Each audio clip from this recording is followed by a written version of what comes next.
This is so this story is one that I've covered on stream a couple times. I find this whole saga very, very interesting. I wonder how many like OG Twitch viewers we have in the chat right now, because this is vintage. This is like a fine wine of internet cringe and drama. This was like the first big Twitch drama story. This man right here, Zillion OP. He used to stream League of Legends in a wheelchair.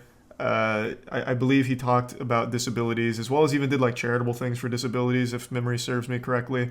And then eventually during a stream, he inexplicably stands up and walks to the bathroom after being in the chair for his entire streaming career. It was one of the most miraculous moments ever captured on film. That guy must have bought Peter Popoff's holy water or something, because in that moment he could walk yet again and everything was fine. And then once he was caught with his pants down, I think he's tried to defend himself saying, I never explicitly said I was disabled forever. So he said it was like only a temporary wheelchair, and that he didn't actually mislead people. I'm a little foggy on the details, but the story is a wild one. So I'm glad Sunny V2 is covering it. Incident, he'd go on to create a Twitch account before he was gaining very a reputation popular for his personality, gaming skills, and finally, his physical disability as a wheelchair streamer. For some reason, Zillion wasn't actually disabled. That would be until January 2013, approximately 6 months after beginning his I thought it was a lot journey, longer. when Zillion OP's promotional Facebook page would be hacked, creating initial suspicions that his apparent disability was nothing more than one giant hoax. I just met you, and this is crazy, but here's a chip-in button for a charity. Let me steal your money, maybe. We're not like you, sir. We wouldn't mess with your PayPal. What the fuck Unlike is this? We're above stealing money from those in need. Hey guys, I'm sick. Donate to me to pay my hospital bills. I'm giving away a keyboard that was given to me by another fool who doesn't care that I scam my viewers for money. Hi guys, who wants to raise money for some kids? For example, on the 10th of January 2013, just 10 days before his Facebook was hacked, he'd be banned on Diablo 3 as a result of beginning his stream whilst having a botting script active. The incident will be shared to Reddit and received over 700 upvotes, with a post also explaining that Zillion lied to his audience about the ban, stating that it was for account sharing as opposed to the reality for botting. Although... Man, that is some classic Reddit. I have a disappoint. Does the Narwhal Bacon at Midnight Brothers? I didn't know he had like a history of scamming. I actually thought it was just that one event. I thought he had a really positive reputation up until he fucking stood up like the Undertaker getting up from a bad fall. Just raising from the wheelchair and going to get a snack or whatever. 4 months later, on the 5th of April 2013, something would happen while Zillion was streaming, proving this Reddit comment correct, whilst ending Zillion's entire career in the process. Watch, check it out. Get on your mount and follow me. Maybe I don't want to follow you. God, this clip is classic. Our dog, oh my god, we took our dog, like to the fish shop today because the dog loves just. I can't believe it! Oh, I am. Oh my god! And I was like, oh, anything is possible! If you believe that actions speak louder than and then a words, poltergeist Zillion turning his camera tilts the downwards camera to hide his empty wheelchair was basically we the weren't same meant to as see him that. saying, I've just exposed myself doing something that I definitely shouldn't have been doing. However, the chat would continue to discuss what they had just seen, and seemingly in a state of panic, Zillion joined the discussion by both gaslighting and lying to his audience about what had just... So how do you even come back from that? Like, okay, everyone knows Twitch chat has some of the dumbest fucking people of all time. That's just the internet in general. And of course people were going to defend him, but how? Like, I can't even wrap my head around how you would possibly explain away the fact that this guy, who has led you to believe that he is in a wheelchair, all of a sudden just stood up and then tilted his camera down and ended stream. What the fuck? Did Zill just stand? No, I fell. I pushed off my chair and ate it. That was the most controlled fall of all time. Yeah, I was gonna say that I figured you were holding yourself up with your arms. The delusion is always crazy. Oh my god. This is bad. Even blaming the dog. That's real low. That's real low. And this just makes me lose any amount of faith in, like, common sense here. They all just watched him stand up. He didn't fall. And the dog pouring water on his wires wouldn't all of a sudden knock his webcam straight down. People just believe fucking anything. Zillion deleting any comments calling him out instantly suggested that he was guilty. His story didn't exactly No, he was just embarrassed If he of had really falling. fallen out of his seat, how was he able to get up and move the camera so that it was no longer facing the empty wheelchair? Additionally, after the VOD was clipped, viewers noticed that Zillion walked away without... Do you remember a bit ago when we watched a recent interview about this situation? Yeah, I can't remember what he said though. It was like an hour and a half long, and I can't remember a fucking word that he said about it. Do you remember? Because I don't. I'm sure it'll be in this video, but let's just get a little, deep into the manga here. Because he had some kind of like outrageous excuse or something. The earthquake was so intense that it wobbled him to steady feet the entire time, like gyroscopic. So, what a day. I wake up True, to it be might have been informed Clara. of what has happened. I read all the articles, all I can say is karma. You deserve everything you have coming to you, Zillion. I do hope you put those legs to use and get a real job. You owe a lot of people money now. What I find funniest about this is your terrible cover-up of it all. The streaming business is a much better place without creeps like you in it. Oh, and by the way, this isn't James. It's Matt in brackets Hypno, you fool, with Hypno being an old friend that Zillion used to stream with from around 1 year prior. I called it. I and knew it'd be a told you friend. so, hacker. It is reprehensible. His actions are a huge slap in the face to Twitch community members with real disabilities such as Aaron and groups such as Able Gamers who have helped spread a message of inclusiveness and positivity to not only the Twitch This is a really good community, statement but from gaming Twitch. as a whole. Twitch should do shit like this now. Like if there's a really bad actor and they do take a stance against it, this is a good statement. Like this is actually a good PR piece. But this is 2013 Twitch. Maybe they don't have this same group here. There's Zillion. He has legs. We got Zillion. It should be. Nice. It's live. They're gonna go nuts. They're gonna be like, what, Zillion? Because no one's seen you since it went. He has no beard. Look at this. No beard. Look at how much he lifts. Interestingly, he Zillion had upgraded. also shaved his 20. However, this would change once again when the internet would discover a channel that looks suspiciously familiar, going by the name of It's Bluish. Remember The streamer this. running this suspicious page was clearly Zillion, and it would hilariously be the person who originally hacked his Facebook page in 2013, who would once again expose him. Damn, on this guy's like the livestream Batman. subreddit in a post. Zillion's his Joker. Me at concerts, me out traveling, me out doing everything. This was just like I was in a wheelchair. I did get better, and I am obviously no longer in a wheelchair. Unless for some reason Zillion had lived a year of his life in a wheelchair for the sole purpose of looking disabled prior to beginning his streaming journey, it was basically That's what confirmed it was. that Zillion was most certainly disabled, or at least had been temporarily. Throughout the interview, it feels as though Zillion is speaking in a way that's truthful. It doesn't feel like he's trying to hide anything. So under the assumption that this whole discussion wasn't yet another lie, here's what they discovered. Firstly, Zillion wasn't lying about either the car accident or needing to be in a wheelchair. I was in a wheelchair for 2 years. I was in a car accident, which put me in a wheelchair for more than a year prior to streaming. And Okay. therefore, the disability that was was never it. When you are integrating your disability so much in stream that it may have put off a certain image that you were wheelchair bound when you weren't. Are you willing to admit that perhaps the big thing is, I remember now when we watched this, he still tried to cover it up by saying he fell out of the chair because he didn't want to admit he didn't need the wheelchair anymore. So it's still entirely his fault for misleading everyone. Like, even to the bitter end of that channel, he was still lying when he stood up, and it was accidental.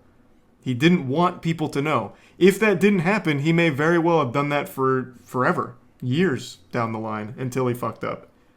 So it's not like it was just, it was an accident. I didn't want people to, it wasn't like I was trying to hide this. I guess I just was a victim of my own hubris for trying to battle these things in private, and I should have shared more. Well, no, he blatantly lied. Like, he did blatantly lie when he stood up. He tried to say he fell, the dog spilled water and ate his homework, which is why the webcam tilted down. So, I still think that it is entirely scummy. However, it did seem like Twitch was in the process of unbanning his OG Zillion account, so perhaps he'll have another opportunity to do his stream the right way in the future. Yeah, I mean, it didn't really address the lying about it at the end when he was revealed to be no longer wheelchair bound. But yeah, that is a wild story. I do remember that one as it unfolded. It's always nice to get a refresher on exactly what that was. It's baffling how common it is for people to live stream their most embarrassing moments on purpose. They're filming their own lowlights, their own worst ofs for the montage of shame. Things most people would want buried forever, they are proudly with a smile on their face broadcasting to their audience for content. Today, an extremely trashy stream clip has gone viral with a streamer named Elisa Jordana firing up a live stream after learning that her boyfriend has been cheating on her. I'm going to go through most of what happens in the stream, but the clip everyone's seen, which we'll get to towards the end, is at the very end of the stream. It's about 2 hours and 20 minutes. She gets her boyfriend in the car, and then she starts attacking him while she's driving. So she starts physically hitting him. And then she hits him very hard in the nose, like a full-blown strike to the nose, like a fucking monk's palm strike to his nose. It was quite a wallop. Like, if she was playing that boxing bag game that you see at bars where it measures your punch and it, like, grades your force up to 999, she probably would have scored, like, a 700 with that strike. So it definitely could have caused some damage. She threatens to kill him, and then she continues to escalate it. She grabs on his ear and starts pulling on it, and then he starts fighting back. So he starts fighting her. He starts yanking on her hair, telling her to stop the car, and she does stop the car. He continues yanking and pulling on her. She gets out of the car. He gets out of the car, chases her down, and then he gets back in the car and turns the stream off. Without a doubt, one of the worst live streams I can think of in recent memory. It's hard to watch. It's awful. It's crimes. Like, you're watching crimes unfold. He lied so much to me. He lied so much to me. And he lied and he told her I'm just like a streamer and it was just an investment. And like the whole time he was talking to me, he was talking to her. The whole time. Gadzooks, what in the fuck would possibly possess you to want to start a live stream after learning something so heavy? That makes no sense. How poisoned must your brain be to possibly come up with an idea like this? Learning that your boyfriend has been cheating on you and then immediately turning it into a stream for content? That's incomprehensible. I don't understand why people want to broadcast every single waking moment of their lives to a bunch of strangers online, a ton of goobers who are just going to sit back tossing popcorn down their gullet because it's just entertainment to them, even though it's your life that's being ruined in real time. Why do that? Fucking Jack Bauer couldn't torture me enough to force me to go live after learning something like this. He could put all the jumper cables he wants on my nipples and scrotum. I still wouldn't do it because it's a horrible thing to want to put out there. I couldn't even imagine just firing up the stream. Hey guys, this one's going to be a little bit different than usual. Turns out she's getting piped by another man right now. They're steaming ham as we speak. Oh, thanks for the $6. Charlie's girl is slobbering on my neat. Ha ha ha. And sending her money on Venmo. Yeah, but why are you surprised? I'm not surprised, Brandon. I'm not surprised. Actually, I'll go to Tanger's Outlets right here. I just don't get why you would cry over him, dude. Like, you already got money. You already supposedly got money from him. I did, but he still was very bad, Brandon. Yeah, so what do you think would happen if you're going to marry him, this and that? I'm not marrying him, Brandon. I'm obviously not marrying him. Yeah, but I'm saying if you... She then goes for this joyride, or lack thereof joy, and it's the most distracted driving I've ever seen. No exaggeration. She doesn't even pretend to be paying attention to the road. She is glued to her phone or reading the chat, I believe, because she does get donations. She has text-to-speech enabled, so she is getting donations throughout this stream. And she is always looking at something other than the road. That is extremely dangerous, not only to herself, but all of the people on the road around her. And you can see that she busts out that crazy U-turn and gets honked at because that came out of fucking nowhere like a jump scare to all the other drivers. This is just, it's unhinged. This is, again, unacceptable. It's illegal. You can't be driving like this. I understand she's upset after finding out her partner's been unfaithful. Anyone in the world would feel the same way. But not many people in the world would handle it the way she is, by starting up a fucking live stream for people to be tuned in on with everything. Not only is she very dangerously behaving here on the road, but she then starts just dropping all kinds of personal information publicly. Just publicly revealing a lot of things that 100% should stay private. Why is that a no? I'm gonna go to Tanger's Outlet actually with his card right now. Alright, let's do that. Tanger's Outlet. Let's go on a shopping spree. Hope you find your way home. 48 JSK. Not that much money left. Should I spend this money? Sparrows for everyone? Another lore dump for you for why she drove to the mall here. It's because she had his wallet and stated she wanted to go on a bit of a shopping spree with his cards. And then on stream, she actually opens his wallet and shows his driver's license and says, should I drop his cards in the Discord? So threatening to also just show his cards to her community. She then takes money out of his wallet and says, should I buy food for everyone? Those are all crimes. Again, you're compiling evidence against yourself. You're doing the police's job for them. You are actually showcasing criminal activity. Now, unless I miss something, she doesn't actually spend any of his money. She doesn't actually use any of his cards there. She just makes the threats that she could and would do so. She does, however, actually open his wallet, and you can see his driver's license clearly because she's bouncing it around like something out of the Disney Channel. So you can see that, but I don't think you can make out any of his other cards. But regardless, this whole thing should have never been put online. I don't know why she made the decision to start streaming this.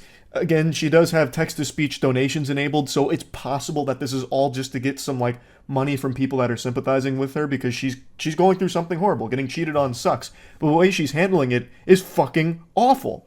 She's distracted driving, dangerously putting other people's lives at risk on the road, threatening to commit some criminal actions live. And then it ends with her assaulting him, physically assaulting him live. Like, this is a horrible fucking stream. And he thought, oh, Discord's stupid. A lot of people say that, right? So all of Scora's private information is Sarah's phone number, Sarah's address, her full name, her Venmo account, transactions are all. James donated $5. Charile, is your Mexican girl hot? It sounds as though Elisa has fully doxed the guy and the girl here, posting all of their private information in her Discord, which is illegal. You can't do that. I also think it's worth mentioning, since you caught a glimpse of it there, anytime that girl, Sarah, is brought up during this stream, both Elisa and the community of pay piggies that's donating to her always make sure to mention that she's Mexican. And they make statements in the chat about that as well. Throughout the stream, reading the chat, there were so many moments of genuine racism, it was fucking sickening. FYI, February... I called Sarah, you fucking bitch. I'm gonna fucking kill you. I'm gonna kill you. Okay. Sorry. You had hit him in my presence. Okay, I'm not gonna talk about the bad topic. Well, I think I we should can stay talk about it. No, I said I'm gonna stop talking about it. Okay, good. No, it's not okay. You ever been cheated on for 2 years with a 20-year-old Mexican? I doubt it. Getting into my business. Okay, all right, well, I'm just telling you that's my business. I really don't want to talk to you. This happened shortly before the viral clip from this stream where she starts hitting him in the car. So prior to them getting in the vehicle, she pushed him outside, and it was actually observed by someone who confronted her about it, because in this instance, her violent outburst was in broad daylight in view of public and bystanders. So someone came up to her, I believe it was an officer, and talked to her about it, and even during this talk, Elisa still finds a way to mention that the other girl is Mexican. Hello? Hi, Sarah, how are you? How are you, Sarah? Hi. Thanks so much for calling. I'm just gonna send you like 6 months of texts of your nudes and, you know, different sentences that he... Sarah, I'm sorry about this. Don't talk. Don't fucking talk. Idiot. Yes, Sarah, we're really sorry about this. I'm sending him your way today. Fucking... Yeah. No, so Bahram, how do you pronounce it? Do you know? I don't know. Shut the fuck up, cunt. Yeah, what's up? She's half your age. She's half your age. Delete the number, please. I cut out the ending here because it's a lot. Like, even this much, I don't even know if YouTube will allow me to show. I'm really not sure. It's legitimate assault. So she hits him a couple of times, the nose hit by far being the biggest blow. And then after where I cut it off, he grabs her hair and starts yanking and pulling on her, and she starts talking about how he's killing her, and the car stops, and then eventually she gets out of the car, he chases her down. I think she gets in another vehicle in the background, and then he comes back into the car and turns the stream off. It's it's a horrifying thing to watch, to be honest. As of right now, Elisa has been arrested. Her mugshot and booking information is all out there for this incident. There's no update on the guy or what's going on with that part of all of this, but what a fucking awful live stream. Now on Twitter, there's been a lot of debate about this video on whether or not the man's actions were justified in this situation, and most people are saying that they were, claiming that he was acting in self-defense. And it seems like the law would agree with them on that take, because from everything I can find, he hasn't been booked or charged with anything. Now, I think it's important we remember that the guy in this video is no saint. He cheated on his significant other. That is the behavior of a piece of shit. But under no circumstances does anyone deserve to be beaten like this. He's not a good guy, but he is still the victim of an assault. And I think all of the video evidence suggests that this was a case of self-defense. He didn't lash out at her or strike at her until she went in again for like the third or fourth time, assaulting him. And then he did fight back. Now, I do think there is a case to be made that he may have taken it too far, because he does yank and pull on her for quite some time, even once the car comes to a complete stop. So I think he probably could have gotten out of the car at that point and just left the situation entirely, but I also don't know the entire situation on where it was stopped, if it may have been dangerous to do so, I don't know. But overall, I do agree that this does seem to be him defending himself, like, from getting attacked in this vehicle. Overall, this was a fucking awful live stream. And I really don't think this is going to be the last of its kind that we see, because it feels like it's getting more and more common with people wanting to live stream every moment of their lives, even the worst parts of it. So there'll probably be more things like this in the future, which sucks. I think it's just an awful direction, but just wanted to talk about this. That's about it. See ya. How did my whole speech about how I need subs to get the stream going, if you like the content, blah, blah, blah, how that results in 0 subs? There are regulars here. $5 a month. How do you have hours of time to watch me and not $5? I don't know. What are you doing with your life where you have hours of time to watch Twitch and not $5 to provide for the content that you're watching? Because it's like people just really really don't respect me as a content creator. Well, this Parasite's right about one thing: nobody respects her as a content creator. Now, I'm not going to mention this streamer by name because I'm pretty sure she loves negative publicity. She does fucked up shit all the time just to get her name out there. She subscribes to the idea that all publicity is good publicity, but fails to realize that when you as a person are your own brand and rely on people liking you for money, having a negative public image literally fucking ruins you. And this one is definitely bigger than she anticipated, because no one likes someone this shamelessly greedy. She is a streamer who runs political talk shows, but the majority of the stream is spent begging and shaming people into giving her money.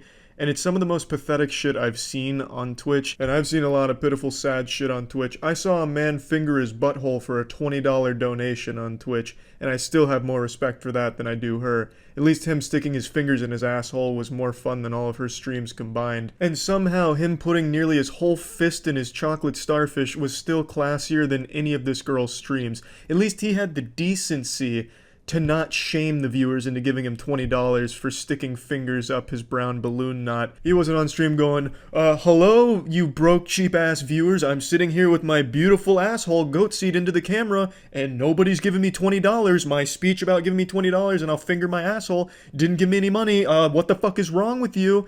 He was very simple about it. He's like, you know what, $20 and I'll finger this asshole right here. You don't have to do it, but if you do, I'll fucking finger myself.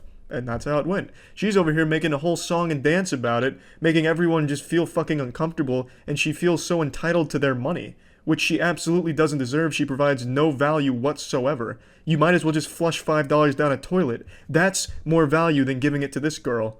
Expecting blah, blah, blah. Like, how are you consuming this free entertainment? Like, how do you think free entertainment is available to you? It's because other people actually provide money so you can be a cheap ass. That's it. Other people provide money because they're generous and they see like a thing that they want to support, a form of entertainment they want to support, and then you leech. But that's the reality of it, period. Period. If you're watching Twitch as a non-donating, non-sub, you are leeching. Does that mean that you should feel bad about it? I don't know. But the reality is that you are leeching. Such a laughable sense of entitlement, especially when she has no talent at all. Also, she's not making $0 from viewers that watch her for free. Twitch itself places an ad at the beginning of your stream, so when someone clicks on your stream, you're getting money just from that click. And I'm pretty sure she plays ads throughout her streams, which also gets her money from viewers that aren't donating or subbing to her. So I don't know why the fuck she thinks she possibly has the right to complain about not getting an extra $5 from people that either can't afford to or just don't want to because she isn't earning that $5. And she absolutely isn't earning that $5. All she does is insult the chat. She doesn't provide anything at all of value, and I'm pretty sure she hates streaming and only does it to just try and get money out of viewers or guilt them into giving her money, which is super shitty. I'd say 95% of all streamers, myself included, I stream daily on Twitch at twitch.tv/moistcritikal. Come stop by if you want to put a few extra inches on your penis. I'd say 95% of all streamers do it just because they love streaming. I know I do. I don't think the majority of streamers are going around just constantly begging for subs and donations, but I know there definitely are a few, her being the biggest culprit, but I'd say the majority of streamers aren't like that. Chat! I haven't got a donation or a sub for an hour. What the fuck? For an hour? What the fuck?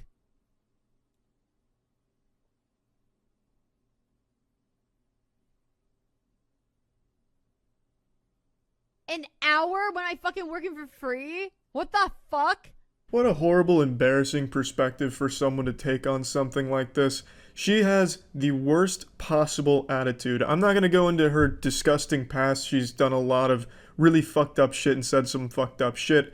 But just this perspective of hers that she is so adamant about, where if you are not paying her, you are a piece of shit. She calls you names, she calls you out by your screen name if she sees you're not subbed. She is the most standoffish, unlikable person on that platform. And it's gotta be kind of embarrassing to be a subscriber to this girl because she's openly hostile and doesn't give a fuck about it. Only there to siphon $5 out of your wallet every month because she feels entitled to it, as if you're just holding her money for her because you flip on her stream to fall asleep to it once every 3 months. But yeah, this narcissist is probably the greediest person on Twitch. She's like the Mr. Krabs of streaming, but not nearly as cool as Mr. Krabs because she has a shitty personality, a horrible attitude, and the worst perspective on things on that entire platform. And the reason why this is getting retweeted and liked so much is because she's an attractive woman who didn't act like a nice person, which is what makes sexually frustrated incels angry. Woman non-acting, woman out of her place, me mad. Yeah, this hero decides to make it an issue about her being a woman, despite the fact that that is irrelevant to why people don't like it. It's because people don't like someone that says shit like that and it is that greedy and that disrespectful and that entitled. It has nothing to do with her being a woman. But this guy's trying to score some of those brownie points. Oh, streamer, please look at me fight for you on Twitter. Please let down your long hair so I may take my $5 and climb up and woo you over. It's also really cute that Mike over here decides to call everyone that disagrees with her perspective an incel when he himself is like the fucking king of incels. Check out his first interaction with the streamer. That's fine. I think that's fine. So if a guy pays for my tab, I think I'm getting your attention. I feel like I touched like a vampire touching holy water. can I help you? I think they want to go in. Okay. Whoa there, Mike. I think you made her a little too wet with that alpha energy. Yeah, man, you've definitely got a lot of room to be tossing the word incel around, huh? With game like that? What a fucking player. Great work, Mike. There are people sticking up for her, of course. Buyer's remorse. They've already paid for the subscription and now they feel like they need to justify it to everyone in the world. Like what you like who you like, it's totally fucking fine. But there's very clear reasons why people don't like what she said that have nothing to do with her being a woman, Mike. It has to do with her attitude and her disrespect and that sense of entitlement that she thinks everyone has to fucking pay her to watch her, and then she guilts them into it and shames them and makes them fucking feel bad and attacks them for it, which is wrong, Mike. It's just fucking wrong and it's shitty. It's a bad look and it's pathetic. But anyway, yeah, that's about it. So yeah. I love to smile. I love to laugh. I love a vibrant sunset with a nice cool breeze. And more than any of those things, I love to speedrun. And speedrunning is where all of that I listed goes to die. Even though I have a fiery passion for speedrunning, there is nothing on the planet that can make me angrier. Getting deep into a run that I've practiced for weeks only to have it all go tits up at the very end through some random RNG nonsense and it just everything gets cattywampus and I lose the run, that puts more stress on my body than smoking 20 packs of cigarettes at once, I imagine. But point is, I am a speedrun enthusiast. I have speedran various games over the course of like 10 years, maybe a little bit longer. I currently hold 0 world records, but I have had a couple world records to my name throughout this decade. Not to toot my own horn and not to reminisce too hard on the glory days, but point is, I just love speedrunning. And a lot of content I watch on YouTube is speedrun related. And today I want to talk about one of the most infamous cheaters in the entirety of this genre. Cody Miller. No, not the Olympic athlete, the Olympic asshole. That was a Halo speedrunner that topped the charts for many years through spliced runs. Just lying and cheating his way to the top of the food chain of the early Halo speedrun community, and he performed one of the most embarrassing segments that Games Done Quick has ever broadcast, and I want to go over that today. For those that want like a full breakdown on Cody Miller, there's a great video going over his entire history from Rocket Sloth.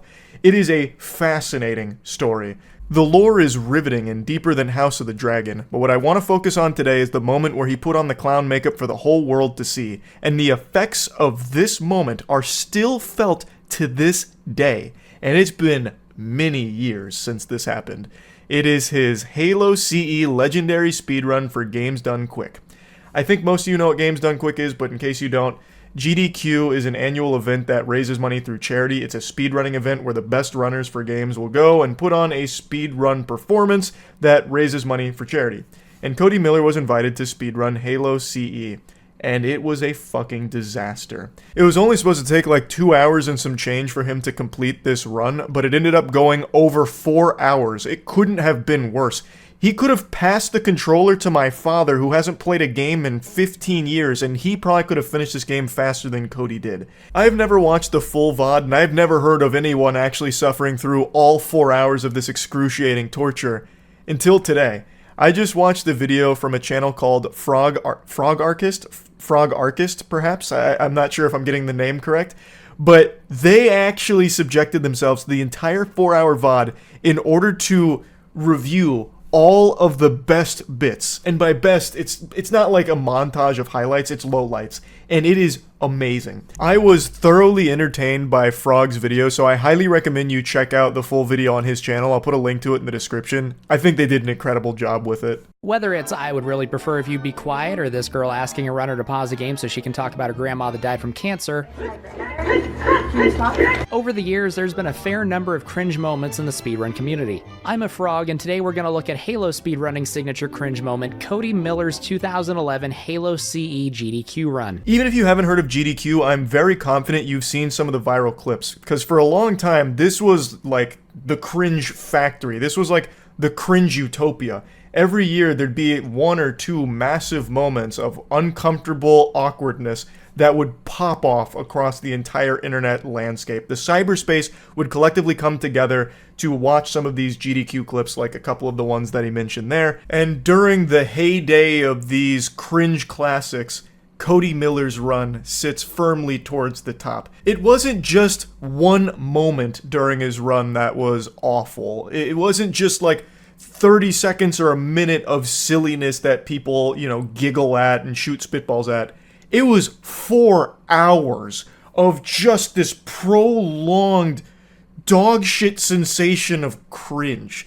And its effects are still felt to this day, like I mentioned. There is the Cody Miller rule that is now implemented as a result of this, because it was so bad and went so long, so far over time, that now GDQ has said that they can end a run for any reason at any time due to scheduling. So because his went so long and they didn't end it, they regret it, and now they have a rule that they can basically end it if need be. He was even mentioned in the Guinness Book of World Records for beating Halo 2 on Legendary in 3 hours deathless, which later turned out to be faked along with some, if not all, of his other records. I know Guinness Book of World Records has lost most of its prestige because people are aware that you can kind of just buy them now and then choose the most niche shit ever that no one is ever going to compete with you on. Like right now, I could probably get the world record for longest time spent sitting in a chair while doing the Gojo domain expansion and also holding my nuts. Like, and all I have to do is call them, phone them up, pay them, have someone come out and watch me do this for like 15 minutes, and I guarantee no one else has done that before.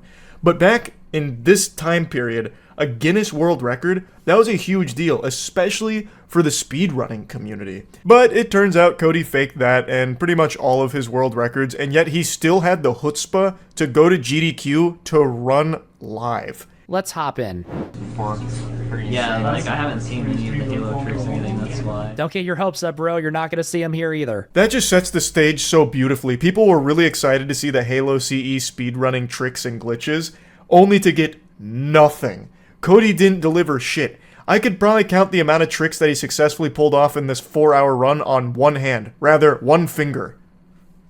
Like, he just could not do any of the tricks, and even just openly stated that some of them are just too hard, so he's not going to bother. What ends up happening is he just plays the game normally, poorly. And he goes from legendary down to heroic because he was struggling so much. Then he started struggling on heroic as well, so then he went down to normal to finish his run. It's a fucking masterpiece of a catastrophe. Is Paul Miller related to you? 25 minutes. That's not. He's serious time right now. We can't get anything out of him. As we all know, the most entertaining speedruns are the ones where the runner doesn't talk at all or explain what they're doing. Boring is the best way to describe his Pillar of Autumn run. For his Pillar of Autumn, I actually did watch it. Now, I think it's worth mentioning, I have tried to speedrun Halo CE as well as Halo 2. I find the runs to be super fun to watch, so I've tried both of them. But I'm too dog shit at the games to actually succeed at them. So I'm familiar with like modern routes for Halo CE and Halo 2, and I wanted to see what this looked like back then. So I watched this Pillar of Autumn run. This guy, it's like he witnessed a murder. Rather, it's more like he is the murderer. Like, he is stone cold psychopath for Pillar of Autumn. Like, it doesn't even seem like he's having fun most of the time. Like, occasionally there's like a little smile that'll come up, but he's focusing so hard. And he is still so bad at the game that he's there to run. For example, in this room, the classic strat was to stick one elite, throw a plasma at the door, and make a break for it.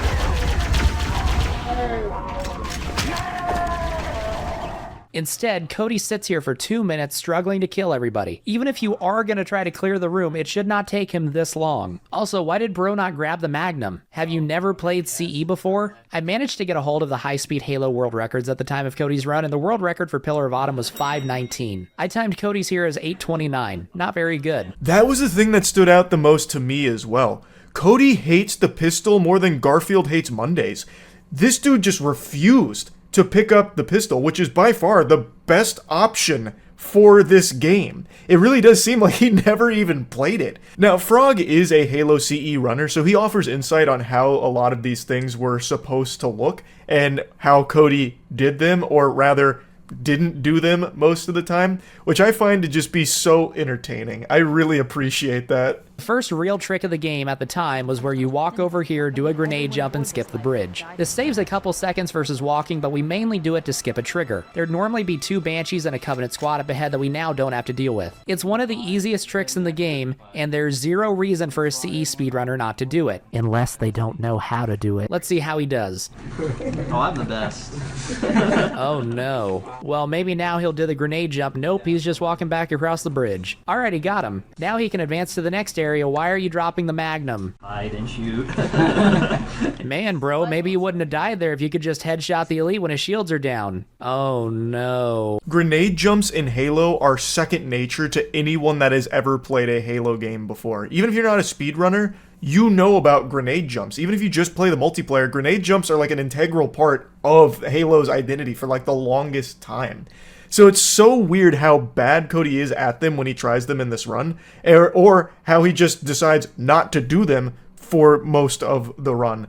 They're not hard to do. Some of them require a bit more of a setup, like some of the later grenade jumps, but for this, you just need one grenade, you jump, let the explosion blast you up so you skip that trigger. I even know that trick. I can pull that one off. That one's not hard for me. And I'm not a Guinness Book World Record holder. I think the most embarrassing thing isn't him not doing tricks or failing all the tricks that he tries, it's how frequently he dies during this run. He has more deaths in this speedrun in 4 hours than most kids probably had in their entire time playing Halo CE. It is shocking how often he is eating dirt here. Like, and that is very obvious to people that don't even play the game. So, like, if you don't know Halo speedruns, you don't know if he's missing a trick or not doing a trick. But you know when he dies, because that resets his progress and you see him collapse. And you just have to sit there and watch it. And he has to sit there and stew in the shame. But even without modern grenade lineups, they're all fairly easy if you know what you're doing. You mainly just grenade the elites as they come out and clean up everyone else. On the first ship, Cody inexplicably runs to the left to take out jackals. It grunts first, retreats, and then dies. Then dies again and says something you probably never want to hear in a live speedrun. I've forgotten how to do this part. He then adopts the strategy I used as a 5-year-old when the Covenant scared me, which is to be safe and stay on top of the structure. He proceeds to die anyway. That section had me laughing so hard. I actually remember when I was super young on that part in particular, that was a big struggle for me, even on like normal difficulty. That was before my gamer gene had fully awakened. And watching Cody do this section reminded me so much of me when I was a child. Like Frog mentions, he adopts a strategy most kids did back in the day. And this is supposed to be the best Halo speedrunner in the world, with tons of world records to his name, embarrassing himself like this. It's very clear that he doesn't actually run these games. He just cheats his way to the top. And the community started to pick up on that when they were watching this train wreck live.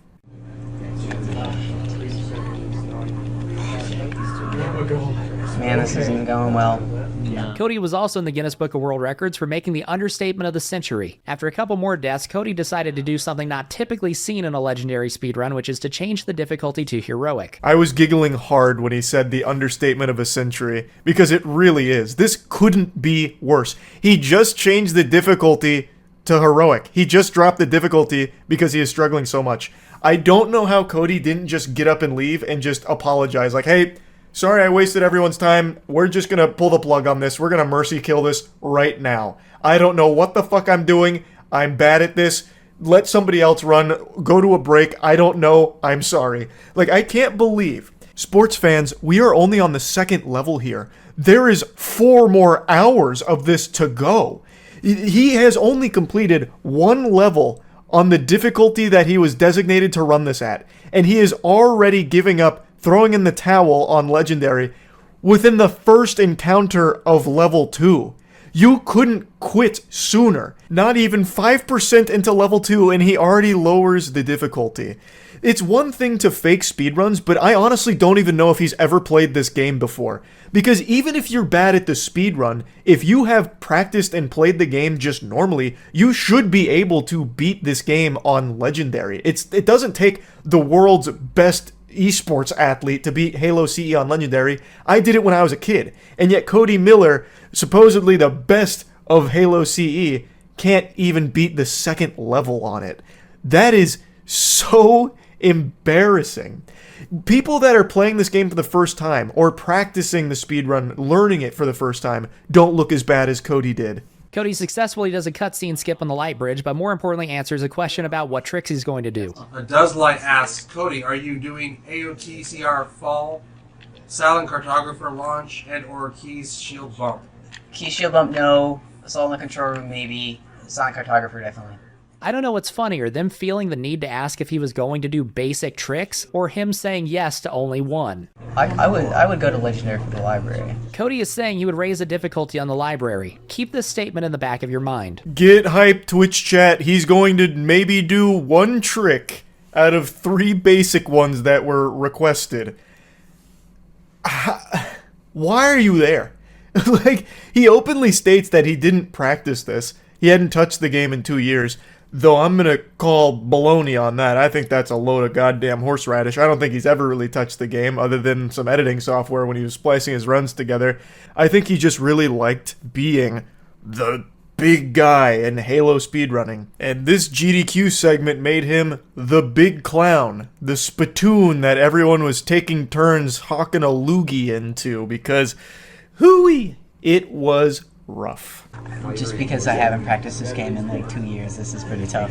Then why did you agree to do it? In runs now, we'll pretty much just run past this entire opening. In every old run I'd seen before, they'd stay back here and take guys out, so I figured Cody would do the same, but he attempted to rush and completely failed at it. He then walks off a cliff by accident. Expert commentary here, don't walk off the cliff. But it's okay, because now he's worked his way back and ready to push through. He did it again. That wasn't a replay. He actually did it again. He dies his third attempt too, but at least it was in a conventional way. It's not like Cody was kidnapped and forced to run Halo CE. He had plenty of time to practice this game. I don't know why he's like almost proud of saying like, oh yes, well, I haven't actually played Halo CE in the last 2 years, so it's a bit of a struggle at the moment. It's a little more difficult than I would have expected, but it's nothing for an elite gamer such as myself. I just had to drop the difficulty once, and now I'm doing totally fine, and then immediately proceeds to die 3 times in the opening segment of the next level. 2 of them to just running off of a cliff. Like, he's not even familiar with the fucking levels. Like, I really don't think he had ever played much Halo CE before this event. There is 10 levels in Halo CE. We are 40 minutes in, and we are only on the 3rd. You can see how miserable this was for viewers, for the, God bless their soul, the spectators subjected to the in-person disaster here, watching Cody run this, and just for anyone with eyes that happened to be, glancing at the screen when this was on someone's monitor.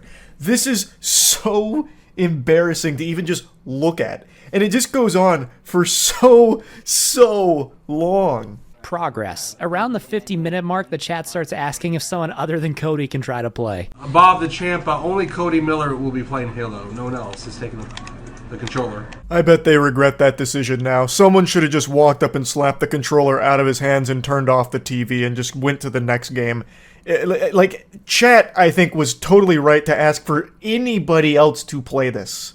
On Legendary, there's 10 waves with random spawns. Some of these waves will have gold sword elites, while others will just be jackals and or grunts. When playing on Heroic, like Cody, instead of gold elites, you get stealth elites. Cody gives himself a dose of copium by arguing that stealth elites, which have no shields, are actually stronger than gold elites, the highest ranking elites in the game. In Legendary, those guys are gold, so it's actually, it can be somewhat more difficult on Heroic. I do love that. I think that's great. Yeah, I know I dropped the difficulty, but it's only because I actually wanted more of a challenge for myself. You see, this one specific segment is actually significantly harder on Heroic, because the elites, you see, they're not gold elites, they're a rank lower, which is actually 15 ranks higher than gold elites. You guys wouldn't understand, you're not in the Halo speedrunning community. Eventually he makes it through though, and now it's time for the first major embarrassing trick screw up of the run. However, I also found old runs that did this. This is from famous Halo runner Subwhistle. This is 3 plasmas and 1 frag to get you all the way onto the dropship. Cody does a weird amalgamation of this where he throws 3 plasmas like he's gonna do the dropship jump, but then he doesn't throw the last frag. The results are less than desired. Oh, not quite. Oh, damn it, I have to jump.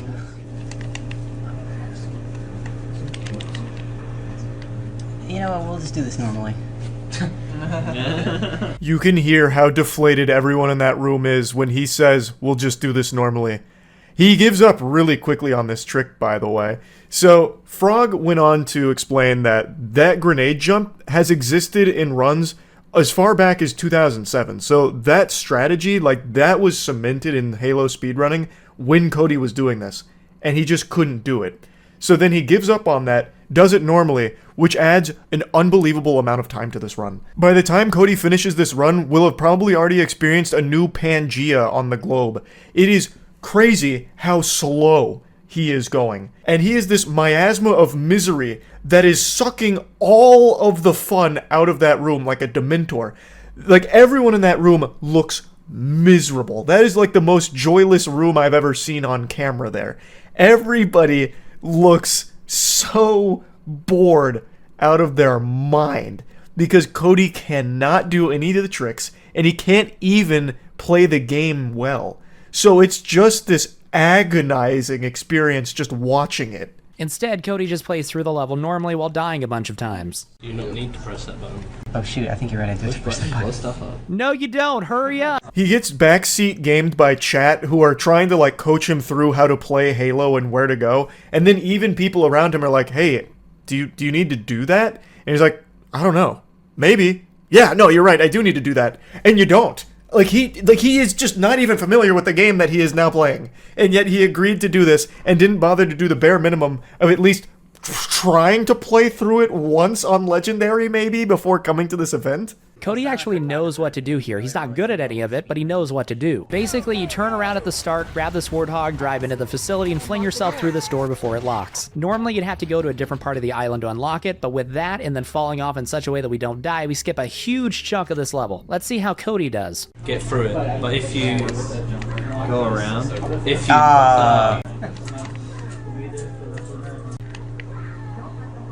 it's pretty slick if you see the high-speed Halo. It's super cool. Yeah. Oh, nice. He actually got it. Let's see the fall off. Oh, wow. Yeah, that skips a lot of levels. So now, another skip. Here comes the hard part. Eventually he gets it, then after messing up the simplest grenade jump imaginable a couple times, he gets an active camo and is able to run back to the top. Failing the grenade jumps in the previous level added an extra 37-ish minutes to this total runtime here, and in the following level, he actually does finally pull off a trick. And it's a trick I love. Silent Cartographer is a great level, as Frog also mentions, and I really think that that trick is just so silly and fun. I am able to do that pretty consistently, or at least I was when I was actively trying to learn this route. And Cody does get it within, the first 10 attempts, which, all things considered with this is not terrible. It's maybe an attempted trick. What? Are you kidding? Alright, so this level still wasn't good, but at least it wasn't half an hour. On the Cody curve, this is a colossal W. Unfortunately, it's followed by maybe the biggest L of the entire run. Assault in the Control Room is a pretty simple level, especially back in 2011. So you fight your way through the first room to the bridge. From the bridge, there's a trick called Bridge Fall, which was a legendary strat for a long time, but now is only done on easy runs. There's 3 falls, the first one off the bridge, the second one onto a ledge, and then the third jump just to get down. Huzzah! Another trick that I am very familiar with. I know this trick and have done it many times. It's actually pretty tough. Like, this one I struggled with as well, but I don't claim to be the best Halo CE runner that's ever lived. I wasn't born to speedrun Halo CE, I merely tried to learn it. It wasn't embedded deep within my DNA or anything, and I can get the trick most times, and let's see how Cody does with it.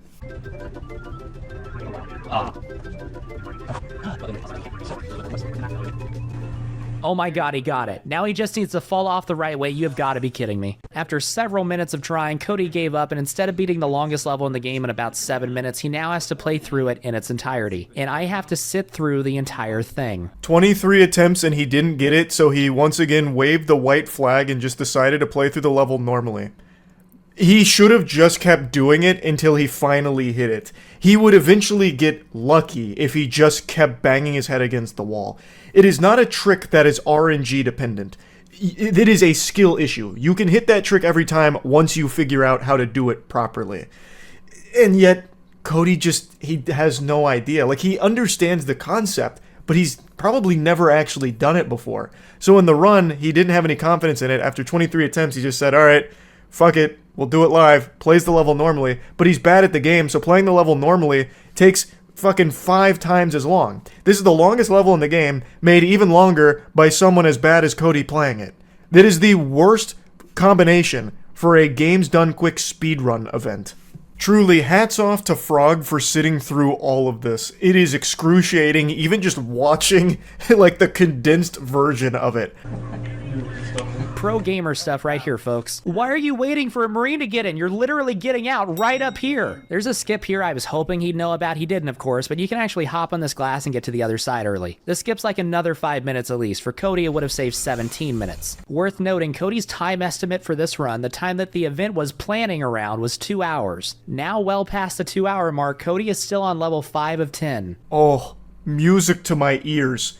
He's halfway through the game and already 12 minutes over the estimated time. Usually the time estimation is higher than you need it to be just in case to give you a little buffer when it comes to these things, and yet Cody is already well over that. That's amazing. Chef's kiss. And it just keeps getting worse. Going, what is this? What is that? Cortana, what is this? And that's the story. You have got to be kidding me. He actually did it. It took him 43 minutes longer than it should have, but still, he actually did it.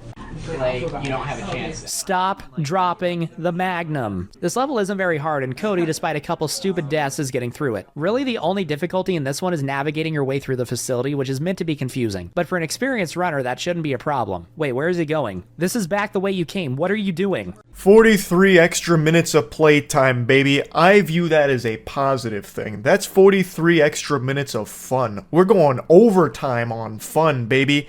That's great. Now the next level is supposed to be really easy, and as Frog mentions, the only thing that can kind of be a little bit of a hang-up is just getting lost, because it is kind of a confusing layout. But for an experienced runner, or even a novice runner who's like at least played the level a couple of times, even just casually, you'd probably know where to go. There was grunts in the room before this one. See, now I'm like actually legitimately lost.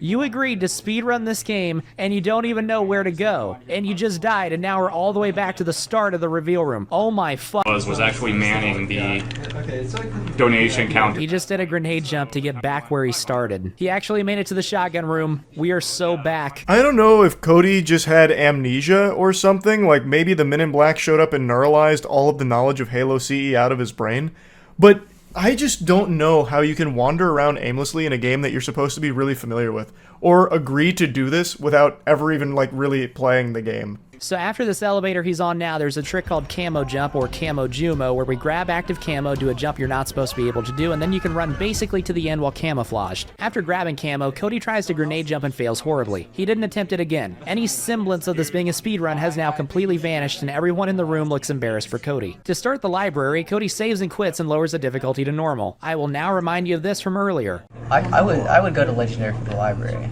After getting lost and dying more times than a Mr. Meeseeks, Cody finally just says, "I'm tired of embarrassing myself to this degree," and lowers the difficulty even further to normal. I think he should have just went all the way and set it to easy, because even on normal, he is struggling. He was also getting bad checkpoint luck, and there were a few times where he died, missed a checkpoint, and went back 2+ minutes. Pain. A little over the 3-hour mark, a woman enters the room before quickly making the correct decision to leave. I counted 7 deaths for Cody on the library despite playing on normal. I can only imagine the comedy that would have ensued had he tried it on Legendary. I don't even know if it'd necessarily be comedy, because Cody would still be on that level in that room today if he set the difficulty to Legendary. He could hardly get through it on normal. On Legendary, he'd need to be calling in the goddamn A-team to assist him with this. He'd need the game genie and cheat codes out here. So how about them Jets, boys? How about that Julian Assange, huh? Yeah, Julian Assange. Talk about him. At this point, they're desperately trying to find anything other than the game to talk about. I'm so wanting this to end right now. Me too, Cody. Me too. I know you guys are hating me right now. No. This is one of the most awkward things I have ever sat through. Someone, Cody, is trying to remind you there's a ghost somewhere near. Ask them where, because I forget. By the shade turret. Even the chat is trying to backseat game for him. The realization that this is probably one of the worst moments in GDQ history starts to hit Cody, and he becomes very self-aware about it. Like, yeah, you guys are probably really mad about this right now. Oh, I can't wait for this to end. Like, yes, Cody, you have wasted everyone's time. You lied about all your world records, you cheated on all of it, and yet you still decided to come out here taking this spot from somebody else and wasting an entire afternoon of not only all the people in the room, but all the people watching, or that were watching, wanting to see interesting things, to get excited and raise money for a good cause, but instead, they're just sitting here, head in their hands, having to wait for you to finish this run. Like, you yourself could have just ended it. When you said you wanted it to end, you could have just fucking pulled the power cord out from it and gone home. And you probably would have received a standing ovation for that. Like, that would have taken a lot more strength than sticking this out. This sucks, man. Frog showcased every single one of Cody's deaths during this level, and keep in mind, this is on normal difficulty. Holy shit. 21. He died 21 times in one level playing on normal at an event where he was invited to play on Legendary. It took him over 40 minutes on normal when the Legendary record at the time was 17:23. Anyway, on to keys. How is that even possible? You have to be beyond turbo ass to take over 20 deaths in a single level on normal difficulty. compared to the rest of the series, Halo CE's normal difficulty is pretty forgiving in my opinion. I don't know how he managed to die that many times. I'm almost like more impressed by that than I would be if he actually did this run properly. I'm really wondering how Cody was ever even able to gather enough footage to even splice together runs and fool people in the first place.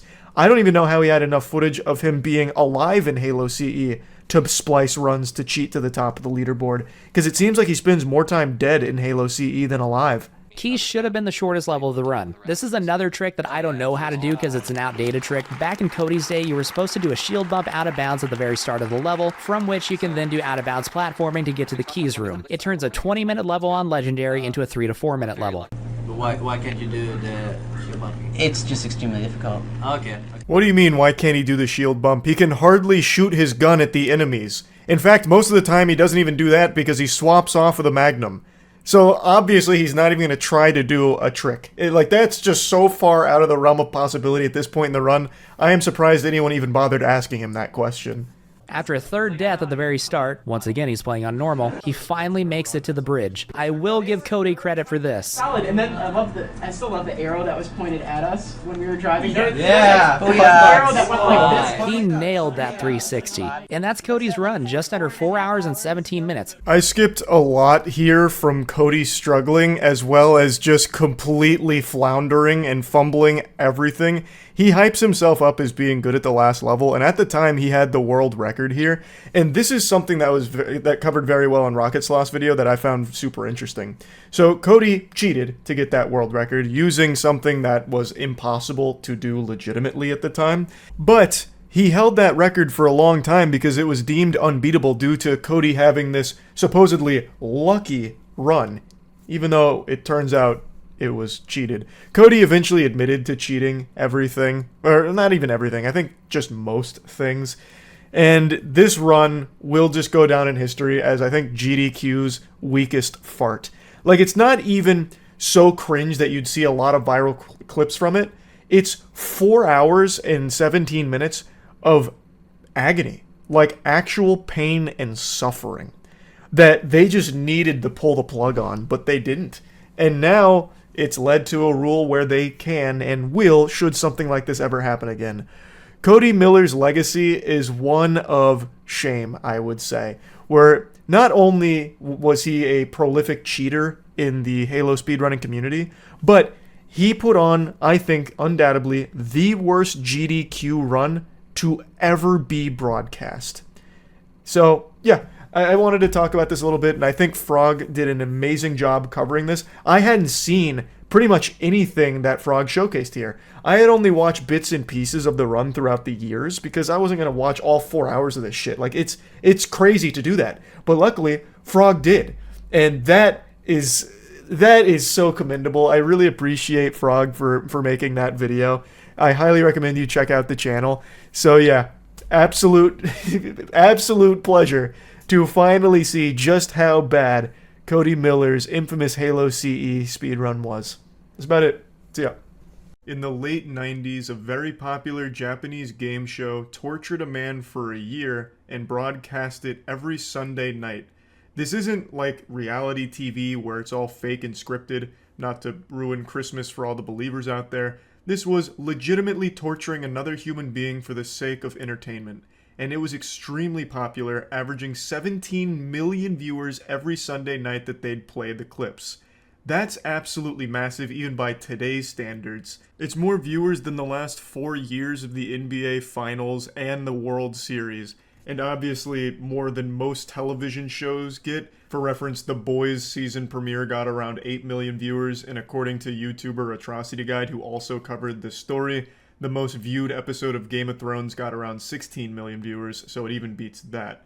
Just an absolutely massive success, but it doesn't stop there. The producers knew there was still a little milk left in those teats and they wanted to suckle. So they actually turned it from just a weekly broadcast into a full-blown live stream where you could log on online and watch him suffer in real time. So whenever you were just feeling particularly quirky, you could hop in there and watch a man be miserably tortured for the better part of a year. Doesn't that sound like fun? What a great way of starting the day. A nice bowl of cereal and milk for breakfast and watching a man's sanity slowly deteriorate as he dances around naked in absolute agony. Wonderful. This is the story of Nasubi. As I briefly mentioned, another YouTube channel named Atrocity Guide made a great video on this topic, but I wanted to go even deeper. So we, Caleb, Chelsea, and I really did a fucking thorough deep dive, spreading the foul cheeks of this situation wide open, going through live streams, all of the broadcast clips, in order to really get a handle on just how vile this whole thing was. So let's begin.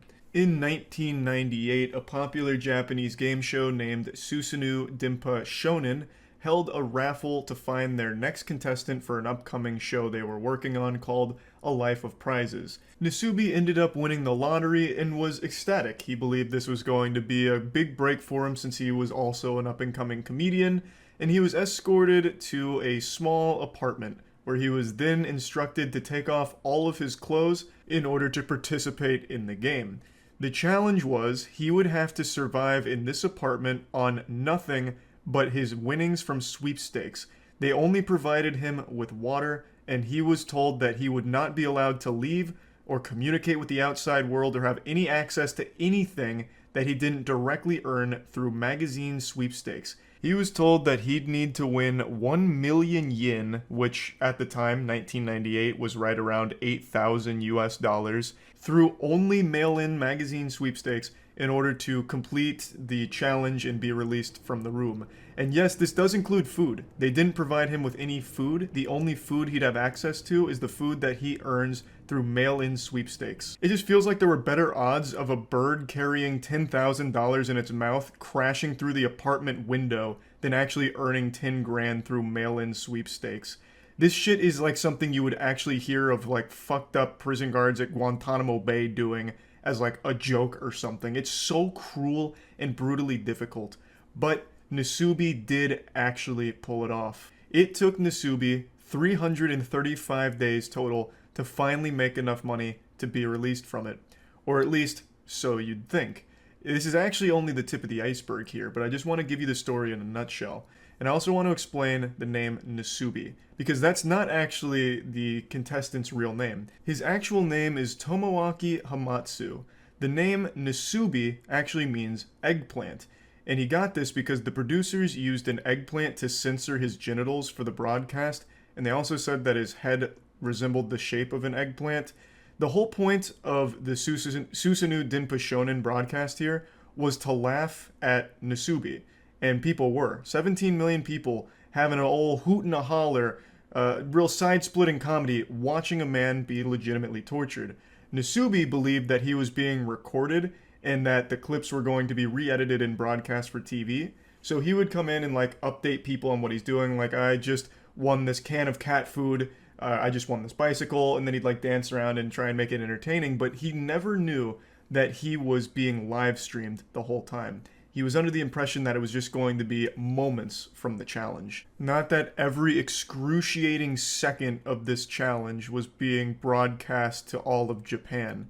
Extremely fucked situation, and this is just the bare outline of it. What I want to do for this video is actually go through a lot of clips and moments from this live stream and the broadcast, as well as just everything surrounding it, because it is so baffling. It is bizarre that this actually happened. I remember Vsauce did a video on what happens to the mind when you're cut off from stimulation in the outside world for an extended period of time. And unsurprisingly, it is so psychologically damaging to be completely alone and isolated like Nasubi was. And Vsauce only did like a few days. Nasubi did over a year, 15 months total.納豆脱いで書いているとはい誰かが来た、はい、宅急便やった来た第1号気分フードケミファさんのファイバーゼリー12個入りでございます。いただきます。 This was Nasubi's first big win, a fat dubski. he was able to secure 12 pots of fiber jelly.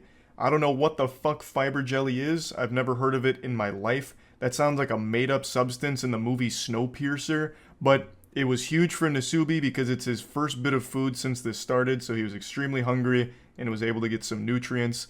This wasn't the first thing he applied for, though. The first sweepstakes he was entering were for clothing items. He wanted to cover up, obviously, because being naked is going to be cold, uncomfortable, especially since it's being filmed.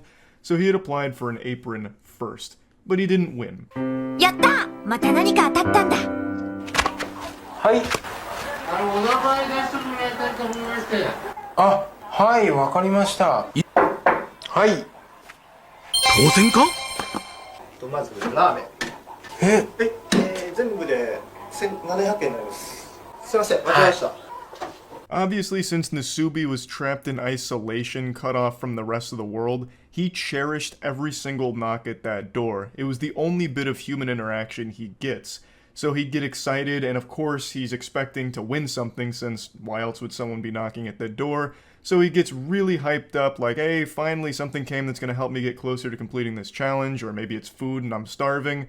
But that wasn't always the case. Like in these two clips here, sometimes it was just fucking cruel, where a postman knocked on his door just to let him know that he needs to put his name on the mailbox or some shit, and then also someone put the wrong address for a ramen delivery, so he couldn't even have the ramen after smelling it. It was just really sad to see. 米か？でんでねー。米だ。ナスビ、米。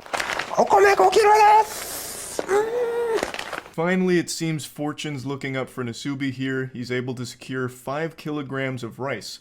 But then things get heartbreaking when he realizes he has no way of cooking the rice, because he'd need to win a pot from a sweepstakes in order to use it. So he just has 5 kilograms of rice that he can't cook. It's fucking terrible.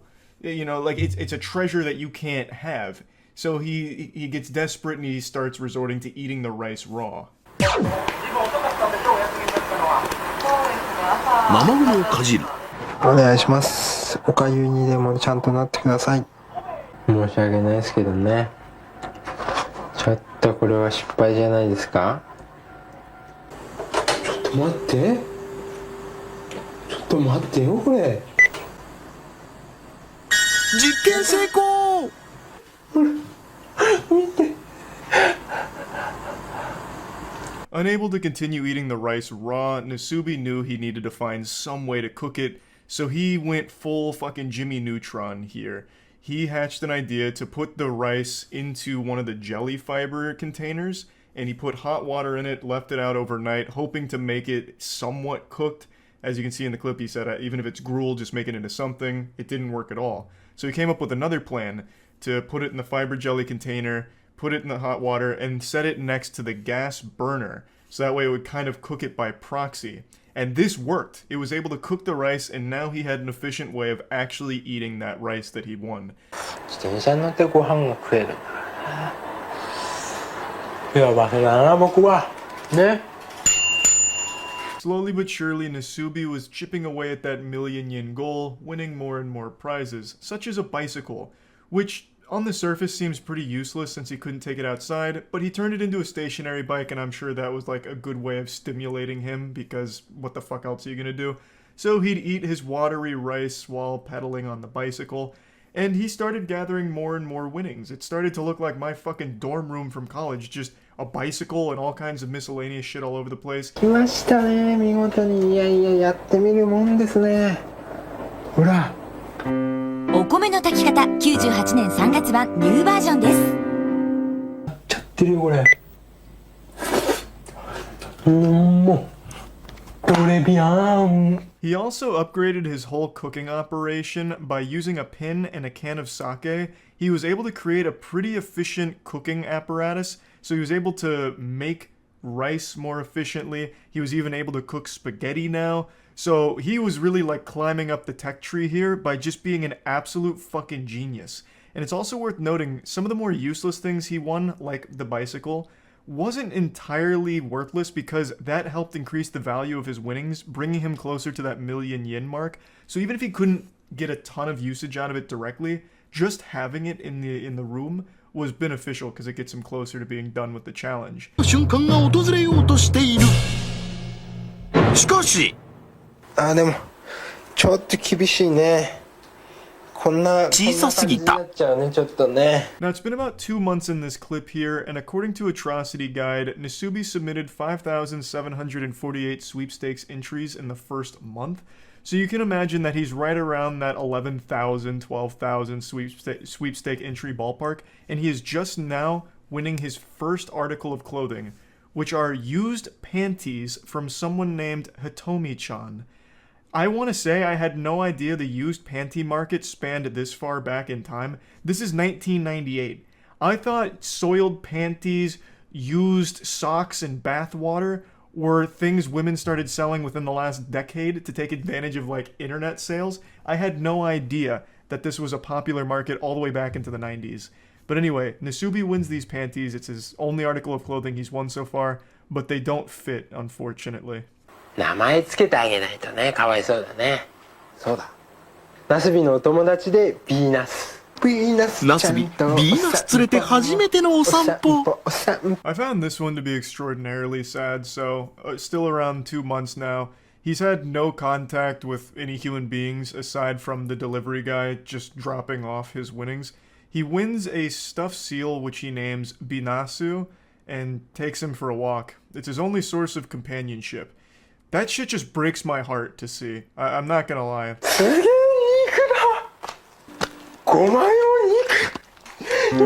貧乏芸人の日常生活においてステーキの4文字なんて想像だにしなかった。肉をボールペンに刺して炙り始めた。5分後。美味しそう。ナスビにとって最高級の食べ物、ステーキを今まさに食べようとする瞬間。 This is his first time winning a direct source of protein. Up until this point, his diet was mainly just the rice and like spaghetti. So he'd be getting trace amounts of protein, but never something like steak.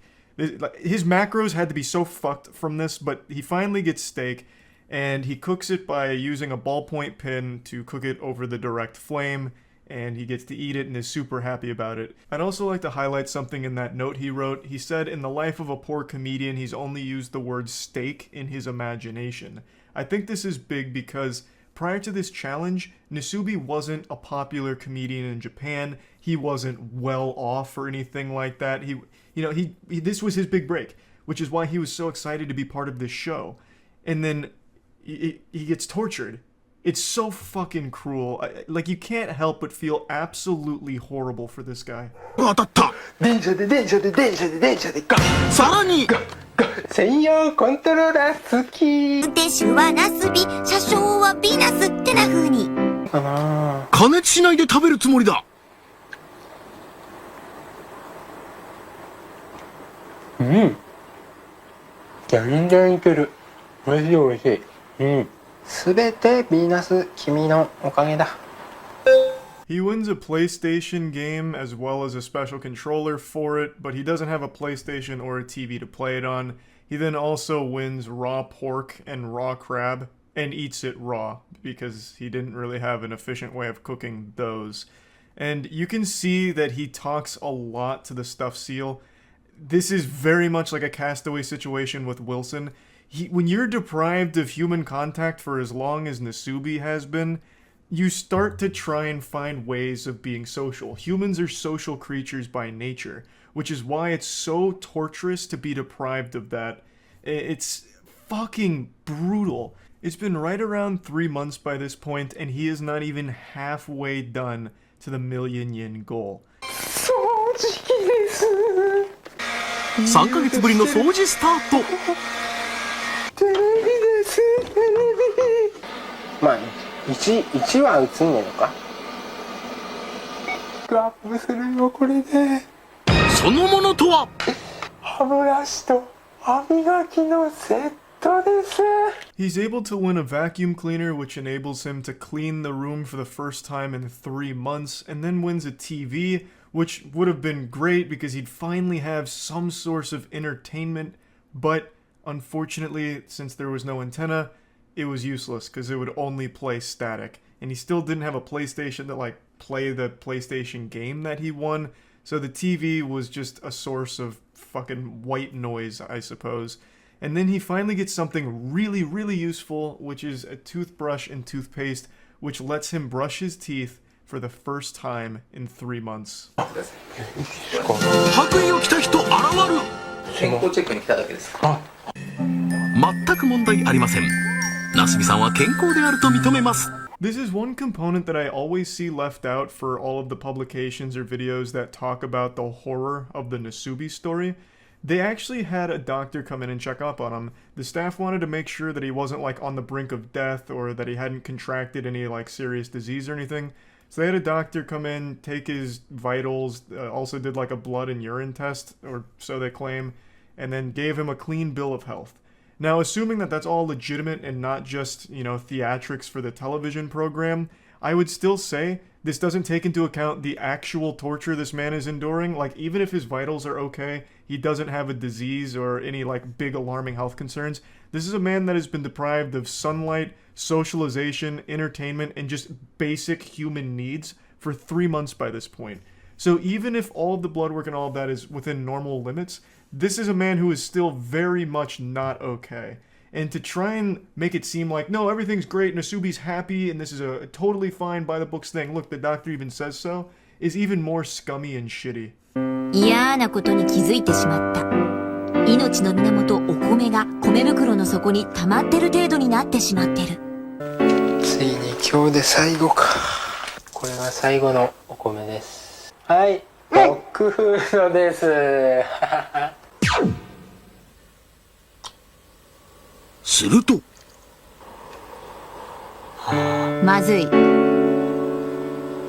ッグフードでーす。 Somehow, the story keeps getting more tragic. The rice that he won on the 20th day was finally running out, and he was unable to win any more during this time. So he resorted to eating dog food, and dog food became the primary thing that he was eating. It was like his main diet. So he was surviving off dog food. And another thing that I've seen brought up a few times that I also question is the legitimacy of like what shows up, because it would have been very easy for producers to intercept things that Nasubi had won if they were too helpful. Like, I find it very odd that the only thing Nasubi won in terms of clothing throughout all 15 months was a pair of panties. That seems so unrealistic. I really think there may have been foul play, and this is just a conspiracy, where the producers intercepted clothes in order to keep him naked for the sake of the comedy of the show. And I think that there could have been a lot of cases like that. There's also nothing that would have stopped them from sending things he didn't win, like dog food.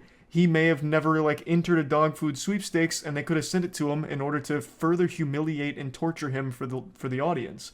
There's just so much shit in here that is beyond cruel and unusual. Like, it blows my mind that this is something that actually happened to a real human being. 神よ、我に生きる力を与えきり、米です。じゃんじゃじゃん。米はだって。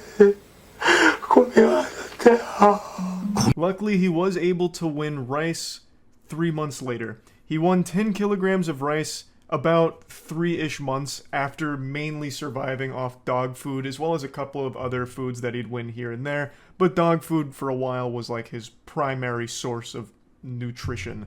And then he finally gets rice again. Now, it's been about 6 months-ish, and he is finally halfway to the goal. In 6 months, he reaches the halfway point. According to Atrocity Guide, he has submitted 38,000 entries by this point. 38,000 sweepstakes entries in 6 months, and he is only halfway to the goal.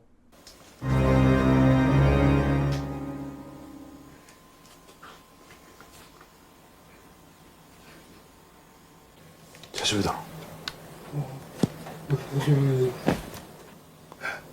この時ナスビは思った。終わりですか。100万いったんですか。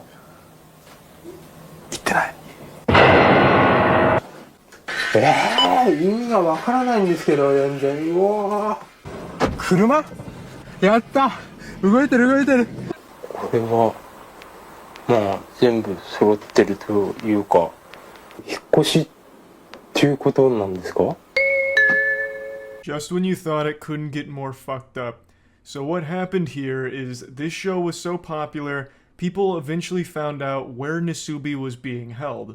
So there was paparazzi, reporters and everything that all were crowding around the space, so the producers moved him to an identical space where no one would know where he was.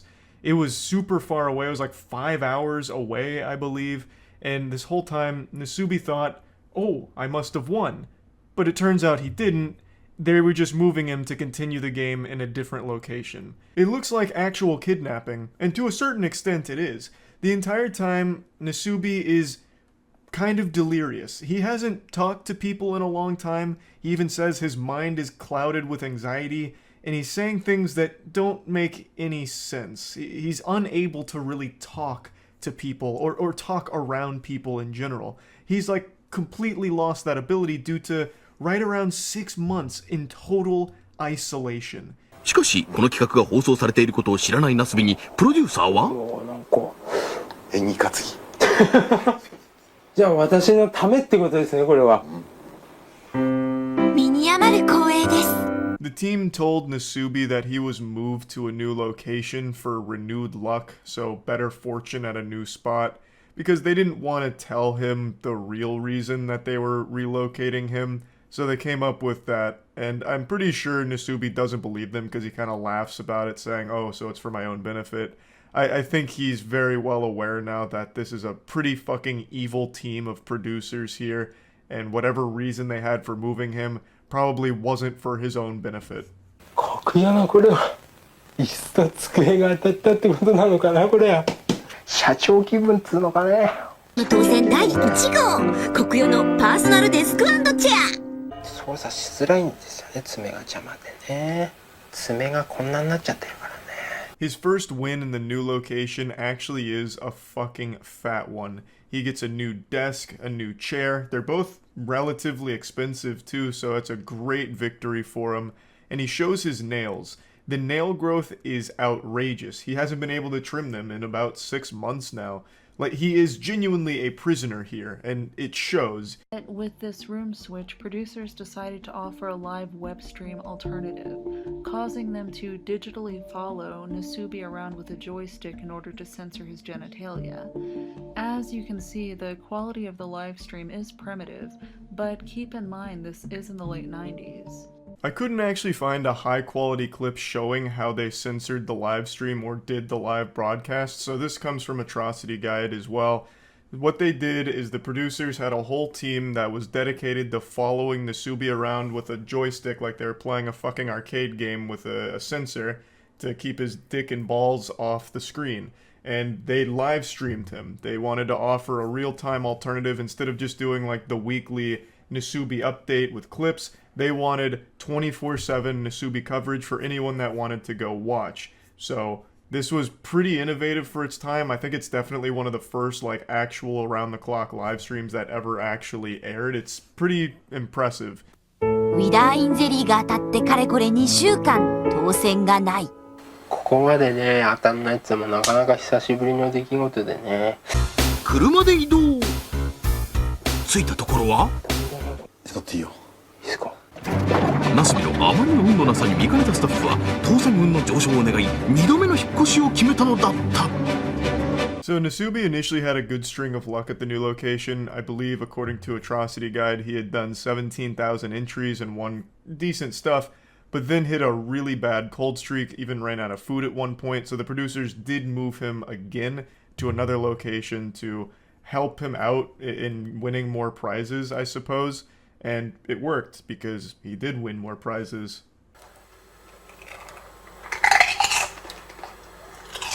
ビデオデッキを頭にぶつけ当選の舞。トイレットペーパーが当たりました。ほんと10ヶ月ぶりにね、トイレットペーパーに触ったよ、本当に。He finally wins food again and really celebrates getting some potato chips. And he also gets a VHS player, which will be nice to go with the TV, assuming he ever wins a VHS tape to play it. But I think the most important thing he wins here is toilet paper. This is the first time he's had toilet paper in his entire stay. 10 months so far. And to celebrate, he tries to take a shit just out of frame, but was unable to. So an unsuccessful mission there, but at least he finally has toilet paper. それは8ヶ月前のこと。電車でゴーコントローラー好き。6ヶ月前。おー、来たよ。とりあえずまず電車で Go! Now this is by far the meatiest win he's gotten so far, a PlayStation. That's pretty expensive, especially during this time period, and it also enables him to have real entertainment for the first time in 10 months. This is like a moment that's straight out of like Civilization, where you climb up the tech tree slowly but surely. 8 months prior to this, he won a PlayStation 1 game, Dinsha De Go, which also had the special controller to go with it. Couldn't play it, obviously, at the time. 6 months ago, he won a TV. So he had a PlayStation game, a controller, a TV, but no console. He finally got that last missing piece of the puzzle, the console, and is able to play PlayStation games now. Well, the single PlayStation game he's won. And what's really interesting about this is his first piece of actual entertainment he's had since being fucking imprisoned here. But also, and this was pointed out by Caleb, this would make him the world's first video game live streamer, because this is all being live streamed. All of this is a live broadcast, and he spent 4 straight days playing his PlayStation. So for 4 straight days, he was being streamed playing a game. This man was the patient zero of streaming. He walked so Twitch could run. 一心不乱で電車で GO に熱中するナスビ。電車で GO 3日目に突入。 He played so much Dinsha De Go that he had to ban himself from playing it further so he could focus on entering into more sweepstakes and getting closer to freedom. So he stopped playing the game, went back to writing entries, and he was able to do it. He pulled off the last remaining prizes he needed to reach that million yen mark. 一歩間違えてダイヤにしてくれてれば。今回当たったタイヤが8万4000円。つまり現在の総額は96万9114円。 The tires put him extremely close to completing the challenge. He was right at the finish line here, so close he could throw the Dinsha De Go disc right over the finish line. Only a couple more wins would secure this, and he was able to pull it off. The final item he won that put him over the million yen threshold was a bag of rice. But Nasubi didn't know he won. It had been 335 straight days of constant, non-stop, relentless filling out of sweepstakes in order to win these prizes. 335 days of torture, and Nasubi had finally reached the finish line, but didn't know it.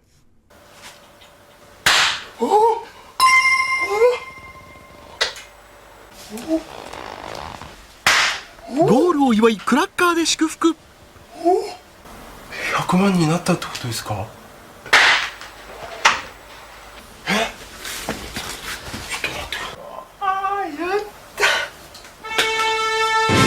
？11ヶ月と1日前に脱がされた私の服ですね。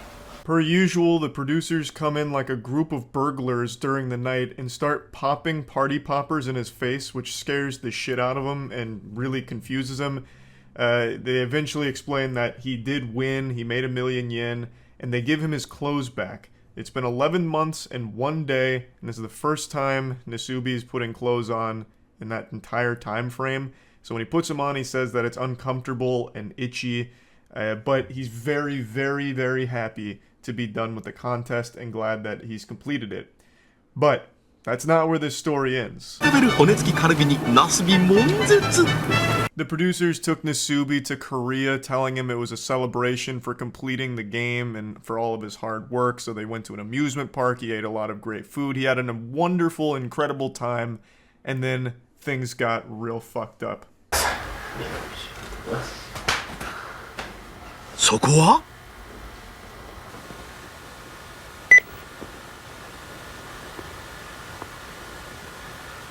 は脱いで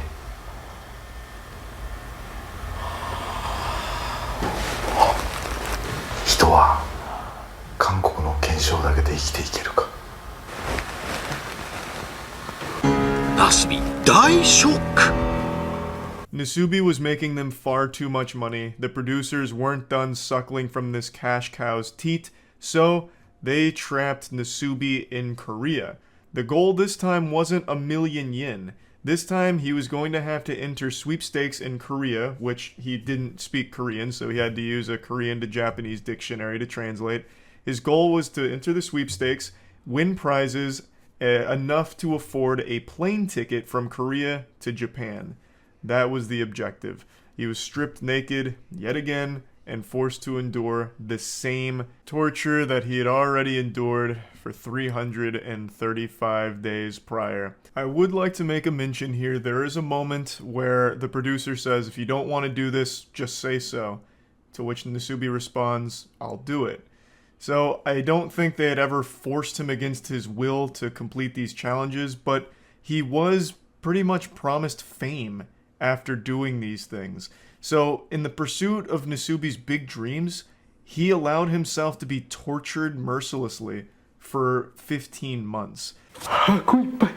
こんなにいっぱいということは商品総額が 47,800 円ということはゴール 46,900 円突破検証生活 in Korea. This time around, however, Nasubi went fucking plus ultra, straight up turbo mode. He had become a master at this shit.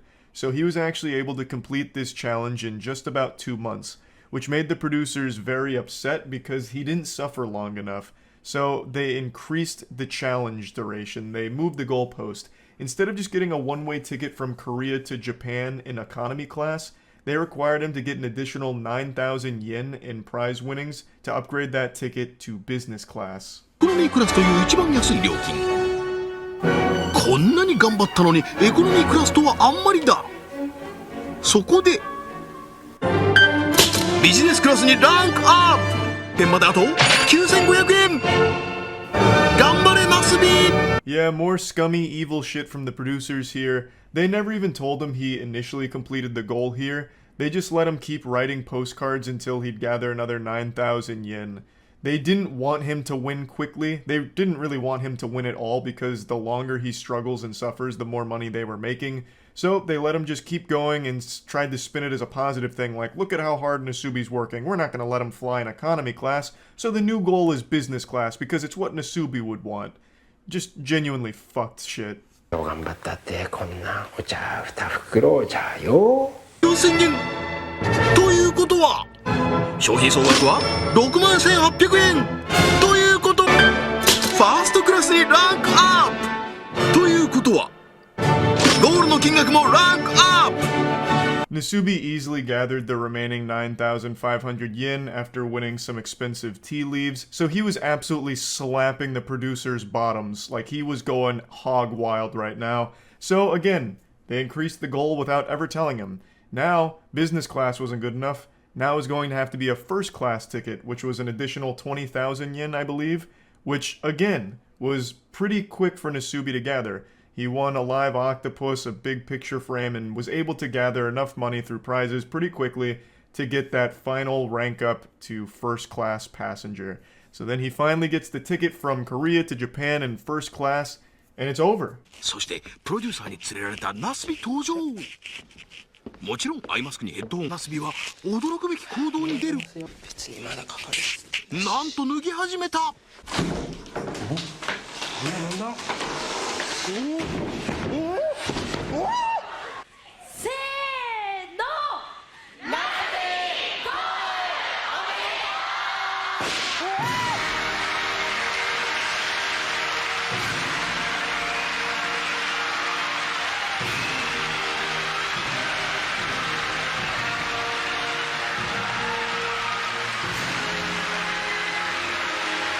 But the story wouldn't be complete without one more final act of cruelty towards Nasubi. They blindfold him, put noise-canceling headphones on him, disorient him, and drag him on stage into a mock room designed to look like the rooms that he'd been staying in for the last 15 months. So out of pure instinct, he gets completely nude again. It's the only life he knows, so without ever being told to take his clothes off, he does it anyway. and then the walls break away, revealing a live studio audience laughing at him and congratulating him for completing the show. Nasubi is understandably confused because for 15 months he has been psychologically and physically tortured. So he doesn't understand what's happening, he doesn't get it, and is shocked, scared, and all around bewildered. It's just one more sick fucking joke from the producers. Millions of people watching the finale, as well as thousands in person watching him, completely naked and completely having no idea what's going on or why. The Life of Prizes was finally complete, and the entire show, Susanoo Denpa Shonen, was cancelled pretty shortly after. It didn't have like a super long run after this, but the toll that this experience took on Nasubi's life obviously didn't stop with the finale. He reported being uncomfortable in clothes for about 6 months afterwards, and his social skills had obviously deteriorated. He said he was a lot more shy and not really able to be a comedian super well anymore because obviously he had been cut off for so long from people. He just kind of lost the ability to carry on conversations efficiently and overall just became a lot more reserved as a result of this.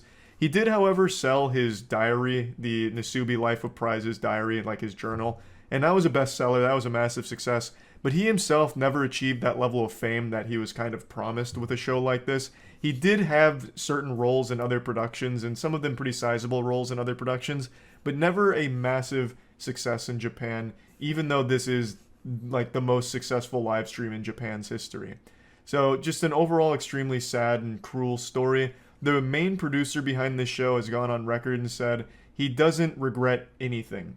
He said his goal is to make miracles on film, and with Nasubi, he accomplished that goal. He did apologize to Nasubi, and Nasubi confirms that the producer did apologize to him, but the apology only does fuck all. Like, that doesn't make up for 15 months of lost human contact and health. You know, like, that's a nothing burger. But I guess at least he apologized, even though he made millions of dollars off the back of Nasubi's suffering. But anyway, I wanted to share this story because I find it to be one of the most interesting ones when it comes to like live broadcast television as well as live streaming. This is one of the first live streams, and it was fucking bizarre. Extremely fucked up story. And yeah, I just wanted to share that with all of you. Thank you to Caleb and Chelsea for compiling a bunch of clips here, so that way we could tell the story as best as possible. And yeah, that's about it. See ya.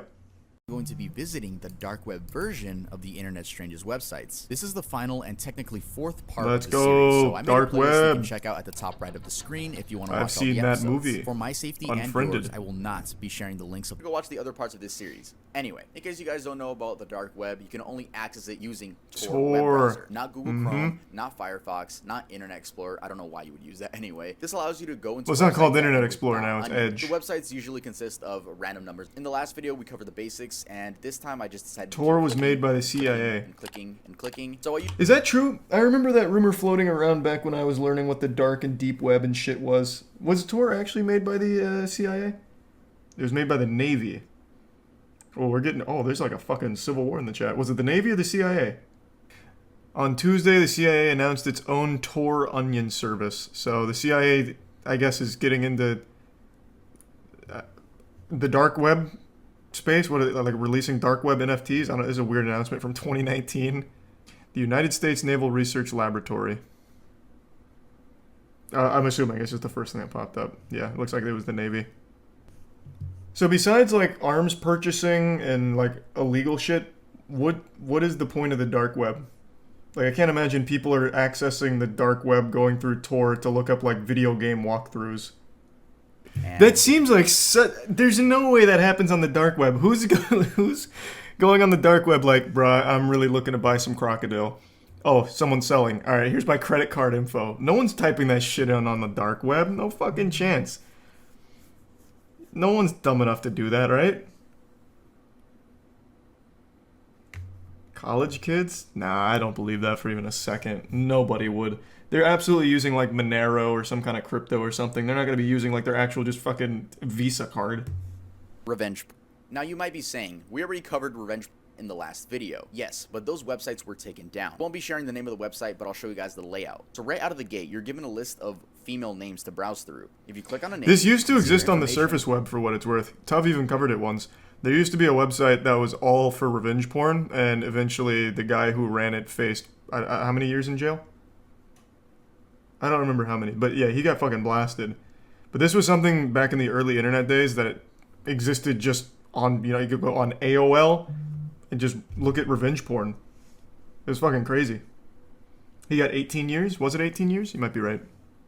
There are two options: the lifetime basic. Yeah, and see, the buy with lifetime Bitcoin. premium. You're not typing in Lifetime credit basic card info. costs $150 and includes lifetime membership, daily updates, 101 gigabytes in leaked amateur content, which is 69,307 Jesus photos, Christ. and 3,405 video, and plus a VIP section, an IP cam section, spy cam What? recordings, NAS Synology section, and unsorted content, which apparently they have 10 terabytes worth of. So yeah, the IP cam Holy section. It's shit. Like, dude, I feel so bad for the girls that don't even know their laptop is hacked and people are just watching them. Random people are just watching them. That's another crazy thing. Do you guys remember that back in early internet days? There was a time, I don't remember if it was Macs, but there was some laptop that shipped with a webcam built in, and it was extremely easy to access. So easy, in fact, there was a website set up on Surface Web where it would just be like a roulette. You just click a button and it'd take you to some random guy's webcam. You could just watch them living their lives.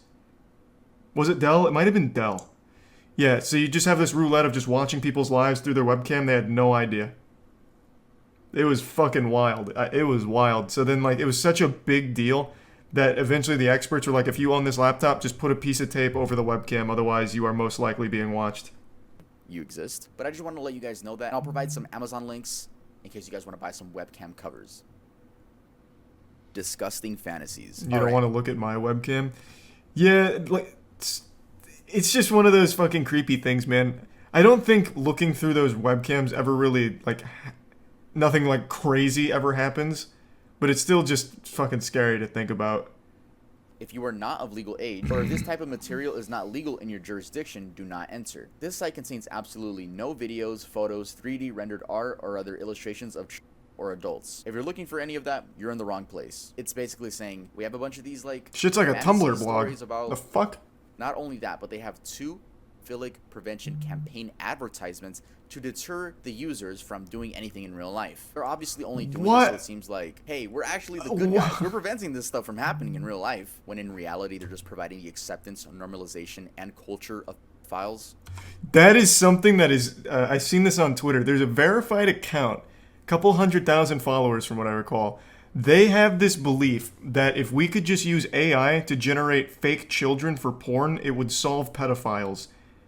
There is a group of people that genuinely believe that providing more child porn but without real people, that it would somehow get rid of pedophiles.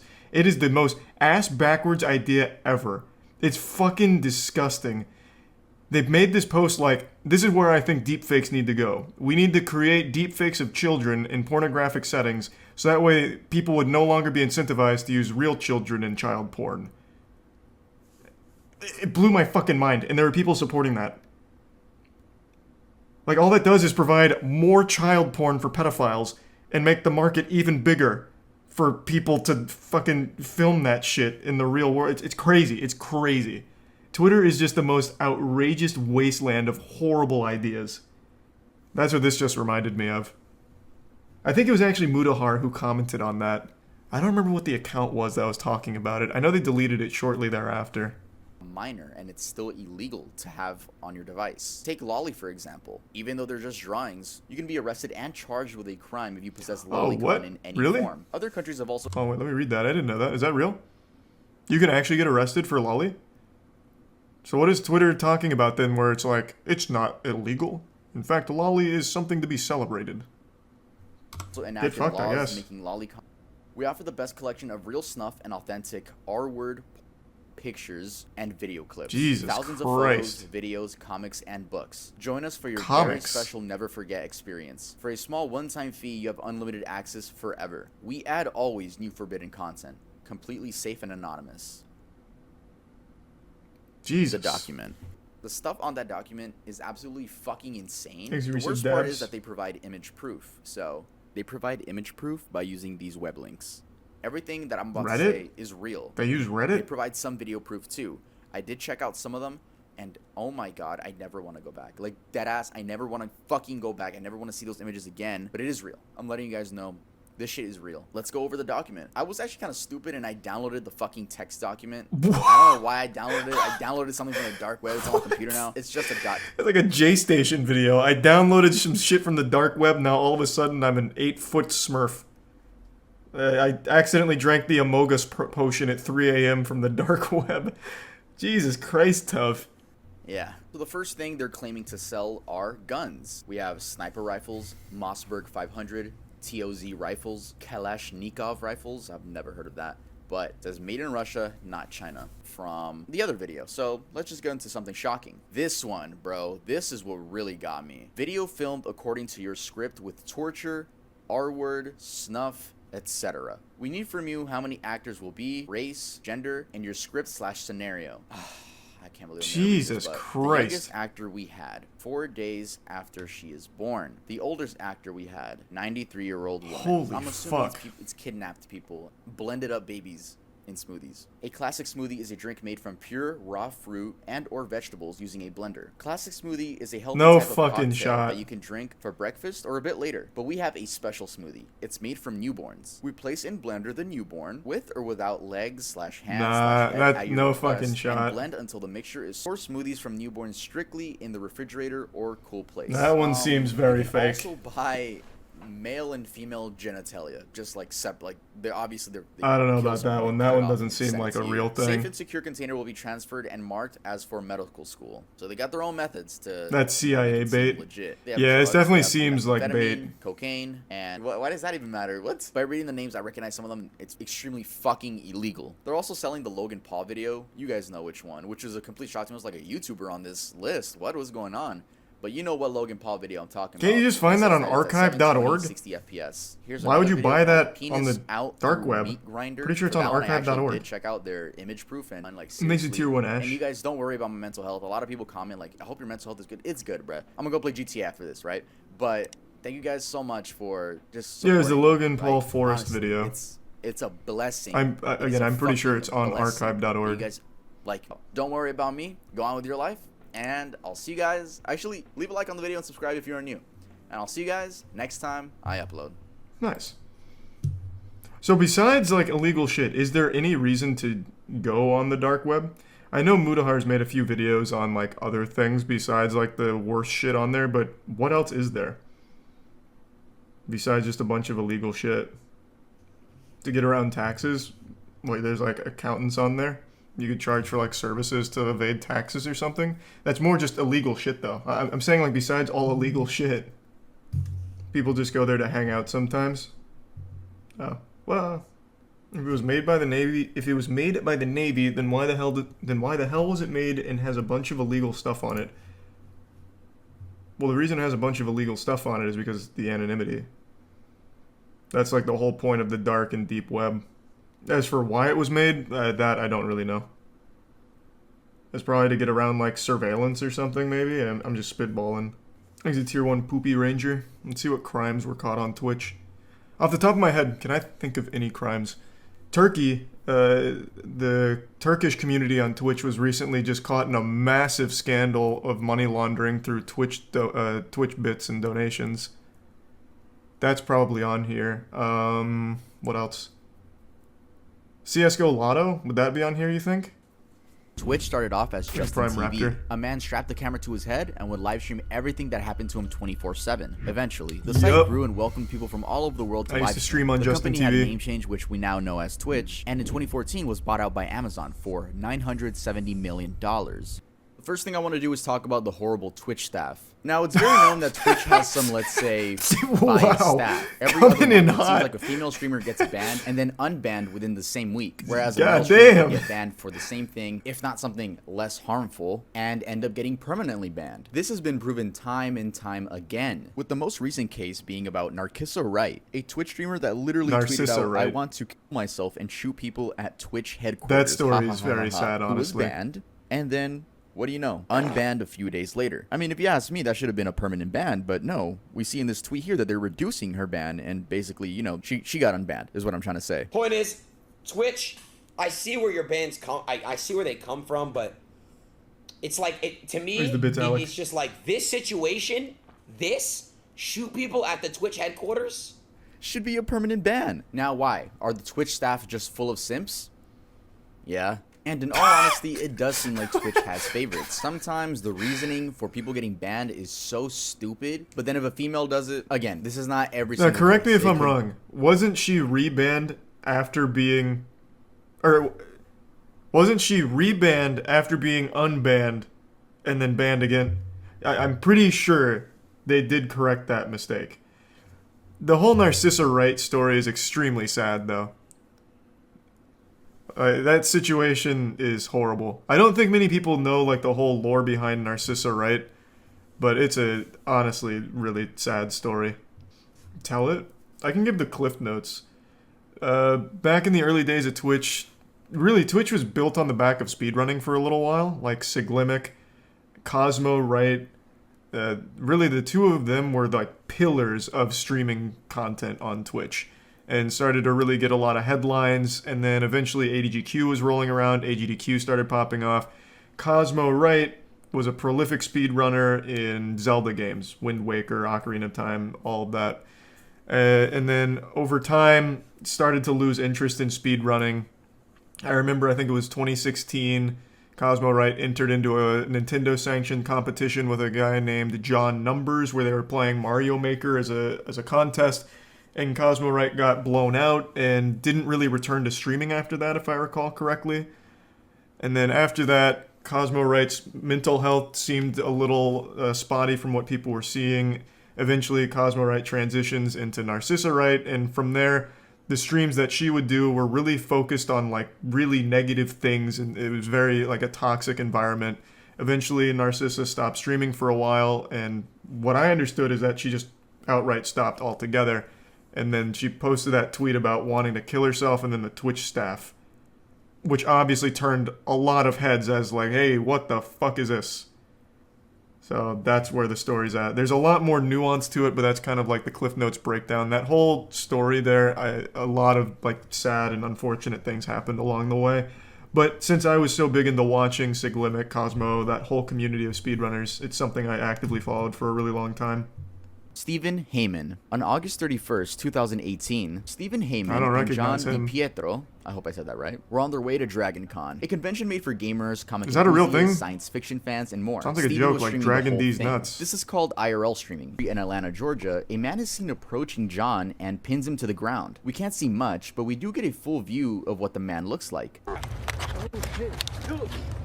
Ow. JP, just let go. JP, just let go. What the fuck is happening? JP, just let go of it. JP, just let go of it.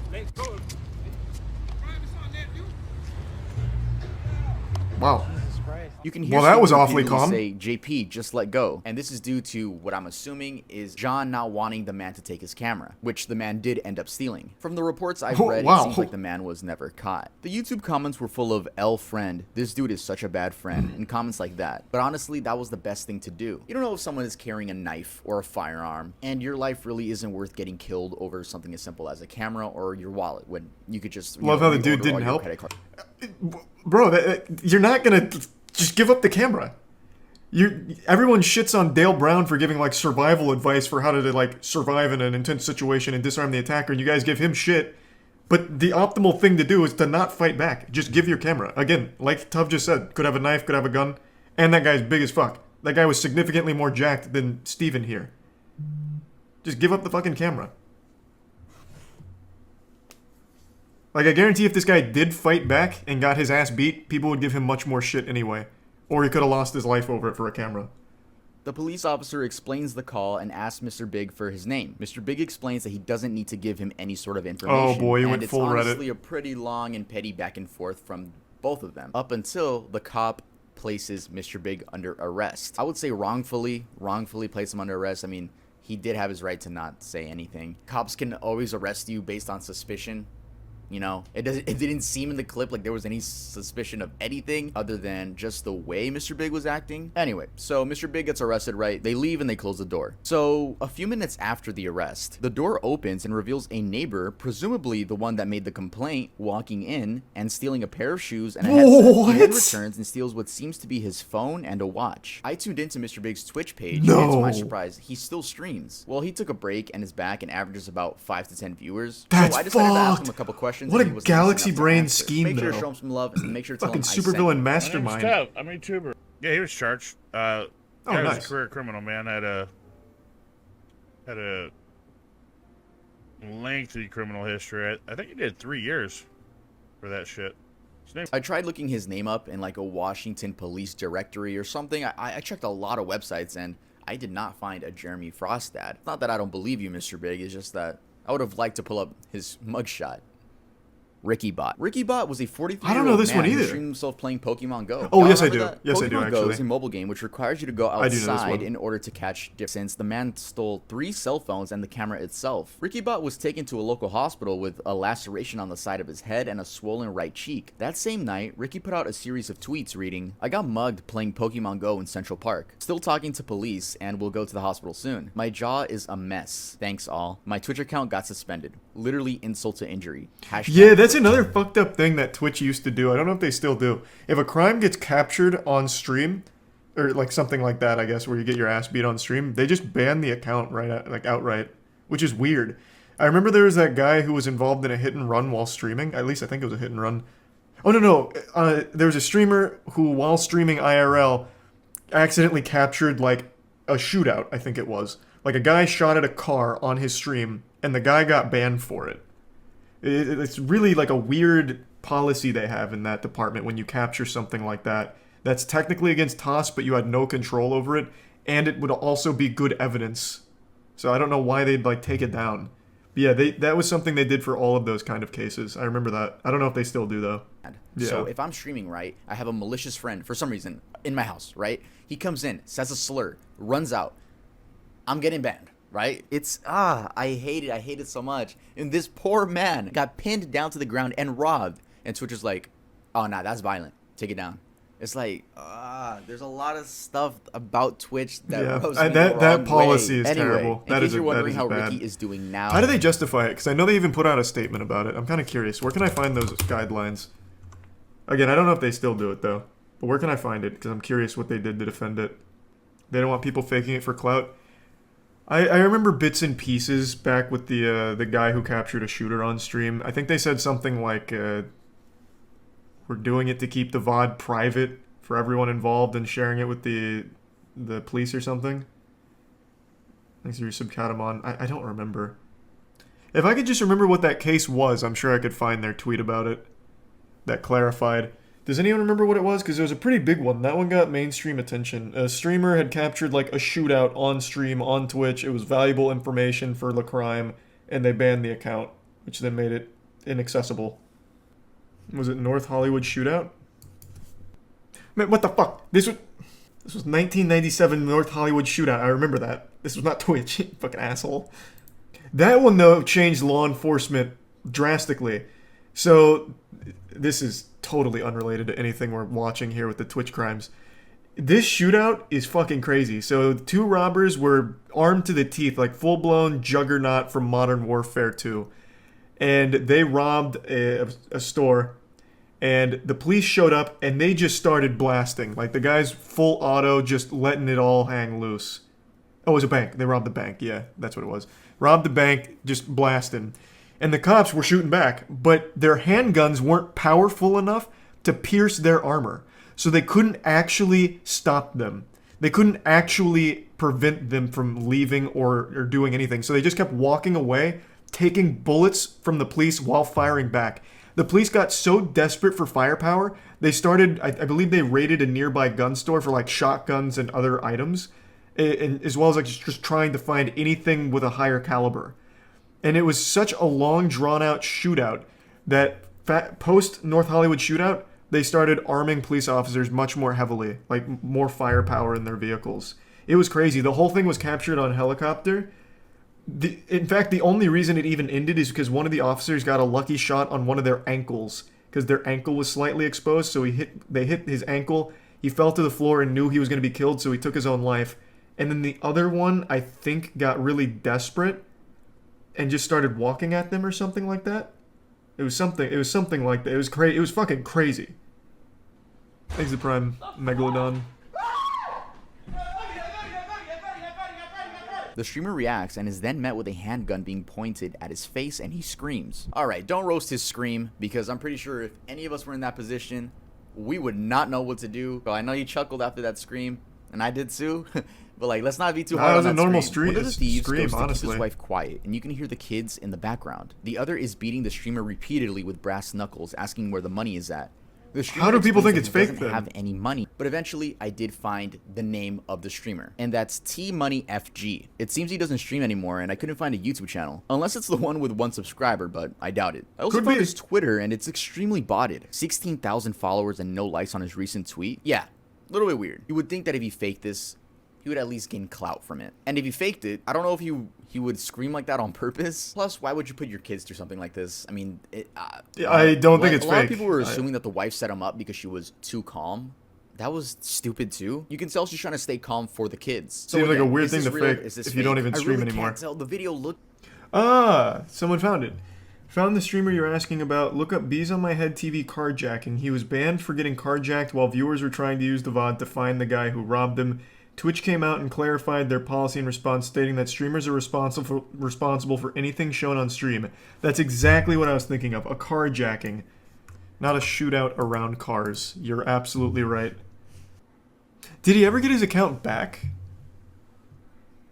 Because this is like really a hardline stance. Twitch suspended his account for behavior caught on camera and has since informed the streamer he won't be getting it back anytime soon.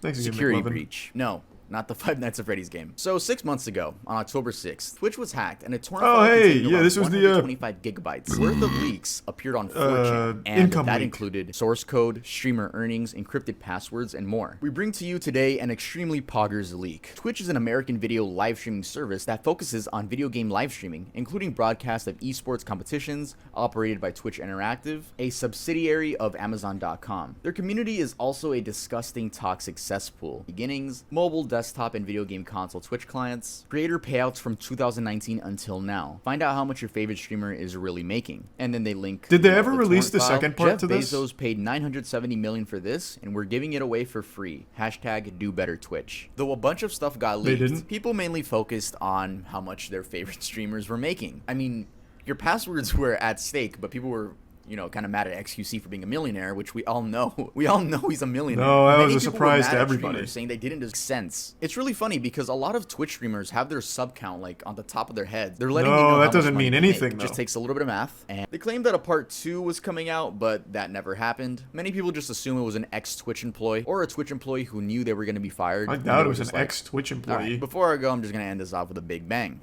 I'm sure you guys remember the whole Save the Kids thing. Who could It seemed forget? When crypto was, I wouldn't say at its peak. I would say at its peak popularity within the internet culture, there were a lot of influencers really taking advantage of this. This doesn't even count the NFT thing, right? This is crypto. Crypto and NFTs are very similar, but they are different, right? You buy Shitcoins NFTs with versus crypto, crypto is NFTs, just crypto. shit There were a art. lot of influencers promoting a bunch of scam coins, and once their fans would like buy the coins, they would quickly just take all the money, dip, leave the coin with no value. I mean, even Aiden Ross admitted to doing this. Chat, by the way, that MILF token shit I did a Yeah, I while back. remember this one. I already told you guys, don't buy that shit. I got paid a bag to do that shit. Like, I don't give a fuck. How many of you guys actually bought it? Oh my god. Which was Ice Poseidon. Now, Ice Poseidon used to be a very Yeah, popular Twitch we streamer. know this In one. case you guys haven't heard of him, he's very popular for getting swatted. Yeah, that's what he's known for. He once got swatted on an airplane. I actually don't know if I'm allowed to watch his story on Twitch. We all know this one though. He openly admitted to stealing, what was it, 300, 500, what was it, $300 or $500,000 from a shitcoin that he was pumping. Just very open. Watch it? I'll just explain it. I made a whole video on it when it happened. Ice Poseidon was pumping a shitcoin. Somehow his community bought into it. He ran away with 300 to 500,000. I don't remember what number it was, but it was somewhere in that ballpark. And he then went on CoffeeZilla's channel and openly said, yeah, I took the money. I was worried the coin was going to lose some value, so I thought I might as well take the money before it hit zero. And he was just very open and honest. And then CoffeeZilla said, hey, why don't you just give the money back since you still have it? I see it in your wallet. You could give the money back. And he said, I could, but I don't want to. Yep. It was fucking crazy. I'll be honest, I don't usually cover topics like what I'm about to touch on today because it's extremely serious. Usually the stuff I cover is things to point and laugh at, throw tomatoes at, say boo, stinky, yucky, boo. Not this. This is horrifying. It's a story I haven't seen a ton of people mention, and I myself didn't know about it until a few nights ago where just some random chatter during stream mentioned it. And I looked it up, and the information was only a few minutes old. Like, I don't even know how that guy had access to it so quickly, unless he's like one of the chief investigators on the case that just typed it in the chat. But when I looked it up there wasn't a ton of specifics mentioned about the case. But I followed it over the last few days as more and more information has come to the public eye. It is truly evil. And to my knowledge, this is the first case where a live stream was used as an alibi in a murder case or anything of that magnitude. There of course has been cases like with Facebook live streams and even YouTube a couple times where horrible atrocities were committed live, but I think this is the only time that someone has tried to use a live stream to prove their innocence and act as a smokescreen to cover up their crimes. Now, the person I'm about to talk about hasn't been found guilty yet, but they have been charged with murder with overwhelming evidence. Extremely compelling and strong evidence. On December 18th in Ireland, a woman named Natalie McNally was stabbed to death in her own home. She was 15 weeks pregnant at the time of her death. And the person accused of the murder is a man named Stephen McCullough. He is a YouTuber as well as streamer. He mainly focused on toy reviews as far as I can tell, specifically seeming to be a big Doctor Who toy reviewer. So what happened is, on the night of Natalie McNally's murder, Stephen McCullough went live on his channel. And this live stream is still up right now. It's a 6-hour live stream. And this was crucial evidence to prove his innocence on this evening. Because how could McCullough have possibly killed someone when there's proof of him streaming from his home at the same time that the murder had taken place? So they eventually, after bringing him in initially on suspicion of being involved in this case, let him go. Because this live stream did serve as a pretty good alibi for him. Plus, this wasn't just streamed to 0 viewers, there were real sentient human beings with a pulse there to watch this stream, so should any of this information ever come to light, there would be a lot of witnesses saying, no, I was watching him stream, he was 100% at home. So that was his whole plan. And while this worked for a brief period of time getting him out of suspicion, it was an ephemeral victory because after the investigators combed through about 4,000 hours worth of CCTV footage, they kind of pinned his whole location. They got his whole itinerary here. They were able to track him around and follow him around like it was a fucking Sims character.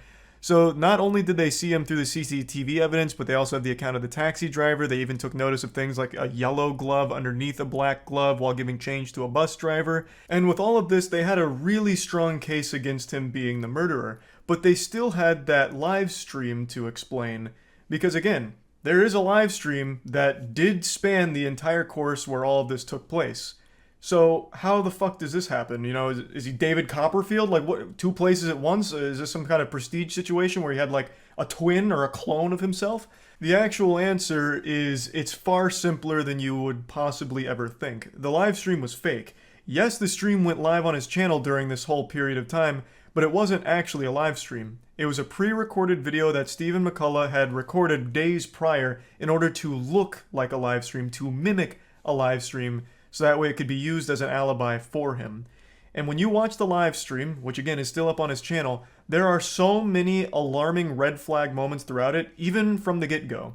So he mentions at the very beginning of this live stream that he's not going to be able to read chat for a variety of technical reasons.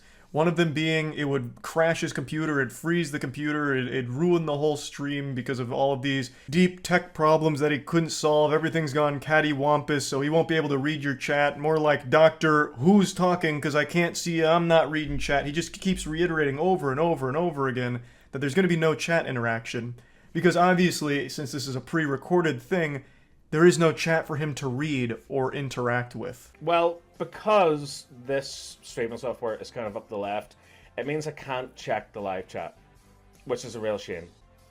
Can't look at the live chat for some bloody reason, because if I do, it makes the whole thing freeze and OBS just screws up. And he just kept like explaining why he can't read chat, and then he started talking about like, well, I guess I could read it on my phone, but you know, I get addicted to TikTok when I'm on my phone, and that's a mess. So I've put my phone in timeout in another room, so I won't be reading chats there either, and that'd probably ruin my internet too anyway. So no chat tonight. You guys can talk amongst yourself. I don't even like live streamers who read chat, so no chat for me tonight. There's plenty of streamers who don't interact with chat, but to go this long and this in-depth on things that make absolutely no fucking sense whatsoever to explain why you're not going to be reading chat or reacting to donations is definitely a little odd. And there's plenty of other really alarming moments about this stream, especially looking back on it in hindsight. He keeps reiterating that he's live, you know, this is live, and he's staying inside all night. He talks about like drinking and driving, and he'd never drink and drive, which is why he's staying inside, drinking on stream live for his viewers to enjoy. He's playing GTA Vice City throughout the stream, and he's making comments about like how the police force is no longer like equipped to handle cases, and there's a rise in crime. It's in the real world he's talking about. It's all very fucking alarming stuff, but by far the scariest thing he says has to be this. Yeah, that's physics. That's what would happen in the real world. Abso-fucking-notly. Abso-fucking-notly.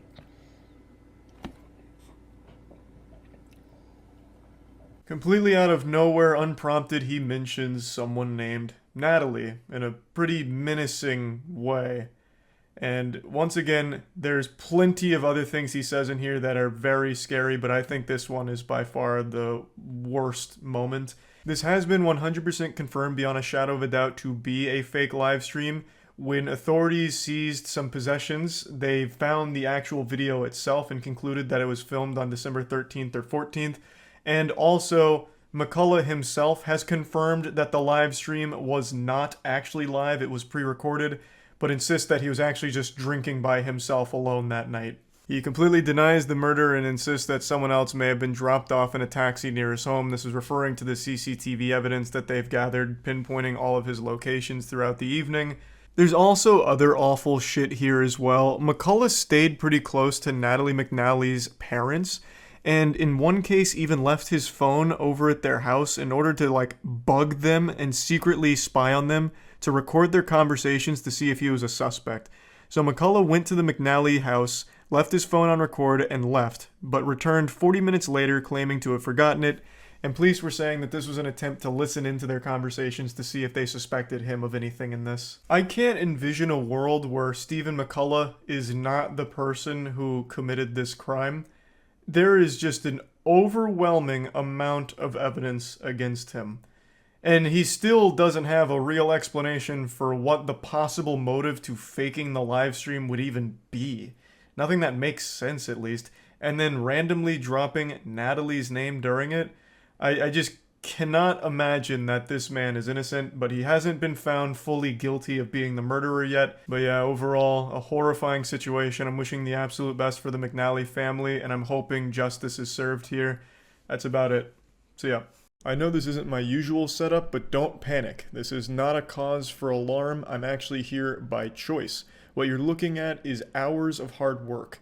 For about a year and a half now, I've been teasing on stream that I'm finally going to get the motivation to set up my streaming room and make it look really fucking cool, like a beautiful gamer's wet dream. And take a look. Did I lie, huh?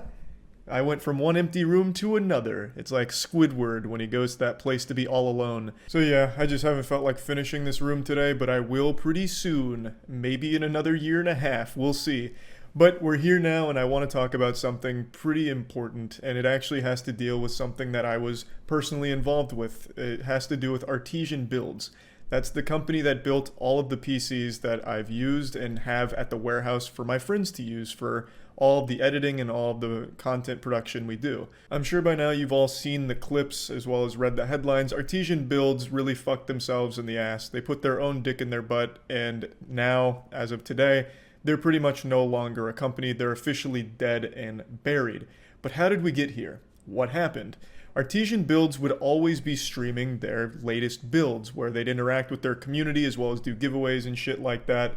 And a little over a week ago, their CEO went on stream during a giveaway, and when the giveaway winner was announced, he checked their profile and deemed them too small to actually earn the PC. I'm not going to play the clips, they're very hard to sit through, but their CEO was just going on and on about them being super small and not really benefiting the company, and then insinuating that their community isn't supportive or all kinds of just horrible shit. It was like a full-blown supervillain monologue. And not only is it extremely embarrassing and just downright fucking disgusting, but it's also borderline illegal. You can't just not honor a giveaway for no reason. You know, I can't run a giveaway and be like, hey, I'm giving away a water bottle of my spit or a jar of my farts, and then I announce the winner. I'm like, actually, this guy's kind of weird. He's a little stinky. I'm not going to give it to him. You can't do that. It's just fucking bad. And that's exactly what he did. He did it in a super condescending and aggressive tone. It really felt like he was personally insulted that the winner of the giveaway wasn't as large as he would have liked. So he was like really mean and nasty about it. He came across like spiteful, and he was delivering all of this as if he was in like the theater club doing some kind of show. It's like in the thespian troupe, he was given an assignment to act as a comically evil CEO, and he aced it. Because after doing this, he sank the whole company. They speed ran bankruptcy here. The company is, like I said, pretty much officially gone now. Around 50 or so employees have lost their jobs. And it all stemmed from this. This wasn't just like a combination of things. This was solely the CEO making a fucking fool out of himself and his company on this live stream during this giveaway. And then, of course, after this came out, a few other things were revealed, like apparently the way they were doing taxes may not have been up to code. I don't know a whole lot about that. That's alleged, but it is alleged that their business license or whatever was revoked and assets were frozen and shit like that. I'm not too sure there, but you can trace all of it back to this live stream, this fucking blunder here. They got scholars mated by their own CEO. They speed ran dead company all because of this one live stream fail. It honestly would have been less detrimental to the company if Noah, the CEO, had just gone on stream and goatsied himself, just full-blown spread his asshole at the camera like, hey, PC fans, you wanted a new PC build? Well, how about a look at my colon instead? And then just spread his cheeks apart. The company might even still be around in that case. Artesian Builds was a company that grew off of partnering with creators as well as just creating a community around their personalities.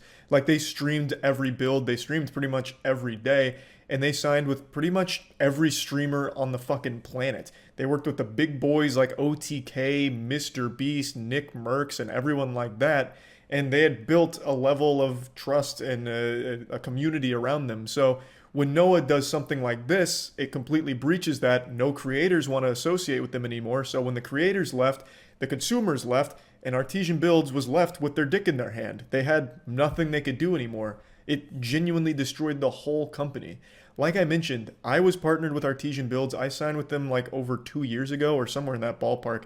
When I was like first with them, they had like 10K followers on Twitter and like 40 viewers per stream on Twitch. And they reached out to me, and they just struck me as such professional and nice people. They were super sweet, and they obviously knew what they were doing because their builds slapped. I never had an issue with any of their builds or anything, and everyone I talked to, I didn't get any bad vibes from. And I even talked to Noah a couple times, and I never once got the impression that he was like this, like what you saw on stream. So when this happened, I was equally as shocked and upset as everyone else. But I think it's important that people realize that there was like 50 or so employees at Artesian Builds. It wasn't just like the Noah show. So when he sank the company, 50 or so people lost their fucking jobs. And some of them, it was their passion. Like, they loved it. There's one guy at Artesian Builds in particular that I'm not going to mention any names, but he was actually the one who came up with the giveaways in the first place. And the whole idea behind it is he just wanted to give high-end PCs to people that might not have been able to afford them and just give it to anyone of any size. That was the whole idea behind the giveaways in the first place. The CEO, Noah, didn't actually create the giveaways. It was this guy who came up with the whole idea just to like give shit away and like have a fun community that can just win PCs. And what happened is Noah took that and went fucking wild and wacky, full-blown insano style madman. He went off book, going rogue, and had this meltdown about it, which ruined everything. But again, it's important people realize there was a lot more people at Artesian Builds than just Noah. Noah ruined it for a lot of people who now don't have a job. And it only took a week. So it's not like a lot of those people have a backup plan either. So I really find the whole situation to be extremely sad. There's no excuse for what the CEO did, and especially with what he did after this happened. When this initially broke, he went to Twitter on the Artesian Builds Twitter account, and there were statements made that were just so tasteless. Basically, instead of apologizing when this got pointed out to them, they had like a 4-tweet long thing that I'm not going to show here, but basically what it boiled down to them was saying, what it boiled down to was them saying, oh, we were doing one of our normal dope-ass epic PC giveaways on stream, and things got a little weird, and I'm sorry you guys made yourselves mad about it, but just remember, we're doing some fucking incredible PC giveaways on our Twitch stream all the time, so we're fucking awesome. You guys made yourselves mad, and we're sorry for that. But yeah, back to epic giveaways. It was a non-apology, and they were just patting themselves on the ass for nothing. Like, it was so terribly handled. So, not only was the initial clip horrible, but the immediate response was as bad as it could have possibly been. Then they released another statement, like on an official document, or what was supposed to be an official document, but again, this seems like it came just directly from the CEO trying to not look as bad as he was looking currently. And again, missed the point entirely. It was more non-apology, and they still never even honored the giveaway. They still never even like tried to like publicly say, we will just give the winner the PC. They just kept trying to like push that to the side, like, there's so many rules, so much red tape, oh my god, so much was going wrong. The quantum physics of the Artesian Build formula for giveaways, just so many numbers weren't adding up, the calculations were wrong. So that didn't go over well. And then Noah made an apology video, which was even worse than the other two. It just kept getting worse and worse and worse. I bet if they did another one, it would have devolved into just full-blown Scatman. Like, it wouldn't even be on the same topic anymore. The apology video he released, again, I'm not going to show any clips from, but it was as generic as it gets. Terrible audio mixing. It sounded like actual garbage. Sounded like he was talking to you through a walkie-talkie. And he just seemed so mad. Like, just so genuinely mad that all of this became an issue, like failing to recognize the actual meat of the problem. And what made it even sillier is he let out a giant sigh, like a big sigh, and went, going forward, anyone of any size can win a giveaway. Like, he was just so fucking mad that now anyone of any size can win a giveaway. Even though in the past, anyone of any size could win the giveaway. That was the whole point of the fucking giveaway, is that anyone can win it. But now that this became an issue, he's like, fine, anyone can win one, I guess. And then, like, kicks like dirt or something. Like, he just seemed so fucking upset. And the worst thing was, like, now he has to say that anyone can win a PC. It's like, I'm getting a little lost. It couldn't have been handled worse. The initial situation here was horrible on stream, no excuse for it whatsoever, and then the way it was handled afterwards could genuinely not have been worse. It was an absolute carnival of disaster. Just an overall really sad situation for so many people that were employed by Artesian or worked with them. I just wanted to talk about it because I was personally invested in this, obviously, and it just sucked to see it unfold like this, and it's something that I feel needs to be talked about. It's also like the only instance I can think of a multi-million-dollar company actually closing its doors because of a single horrible decision made on a live stream. Just an overall wild week for Artesian Builds, and yeah, just wanted to talk about everything there. That's about it. So yeah. When it comes to sad, pathetic things on the internet, I feel like I've seen it all. I'm like the Oracle from the Matrix. Nothing surprises me anymore. Yet, today I bore witness to something so tragically embarrassing on Twitch that it's making me reflect, and it's put me in a very somber state. I feel as though I'm at a funeral service. A streamer invited one of her mods to hang out with her in real life, and then did a stream that was an hour and 25 minutes of agonizing, miserable, inhumane torture. Waterboarding would have felt more pleasant for this mod, I imagine. She spends the entire stream basically just insulting him. He is the butt of every one of her jokes, and she kind of just reduces him to a spittoon for her and her chat to spit in and make fun of. Now, I think punching bags get treated with more respect than this guy did, and it only got worse the longer the stream went on. She had a donation goal where if the stream gave her $500, she would kiss him. Oh god, fuck. Sorry, one more shot, guys. If you ever want to get drunk really fast, just have to kiss Dilly, you'll be fucked up by the time the night's over. That is soul-crushingly mean-spirited. That is downright diabolical. Saying if you want to get drunk, just try and kiss Dilly, you'll be fucked up by the end of the night. Saying that you have to be hammered to want to kiss this guy. And this is the attitude for the entire stream, so she makes it pretty clear that she can't really stand to be around him unless she is extraordinarily drunk, so the whole time she is drinking throughout the stream. They reach the donation goal, so now she's obligated to give him a little smooch.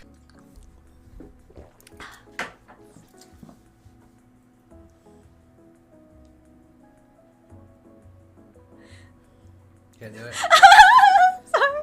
It's okay. Can you come closer? Okay, this close? Okay. Yes! Okay. Whenever you're ready. Can you pucker up? Pucker up! This is I have small lips. You snotted on me! You just snotted on me! This is my allergy. You went, and the little snots went on my leg. It did? Yes! I'm so sorry. It's okay. Oh my god. Alright, come on! Okay. Sorry!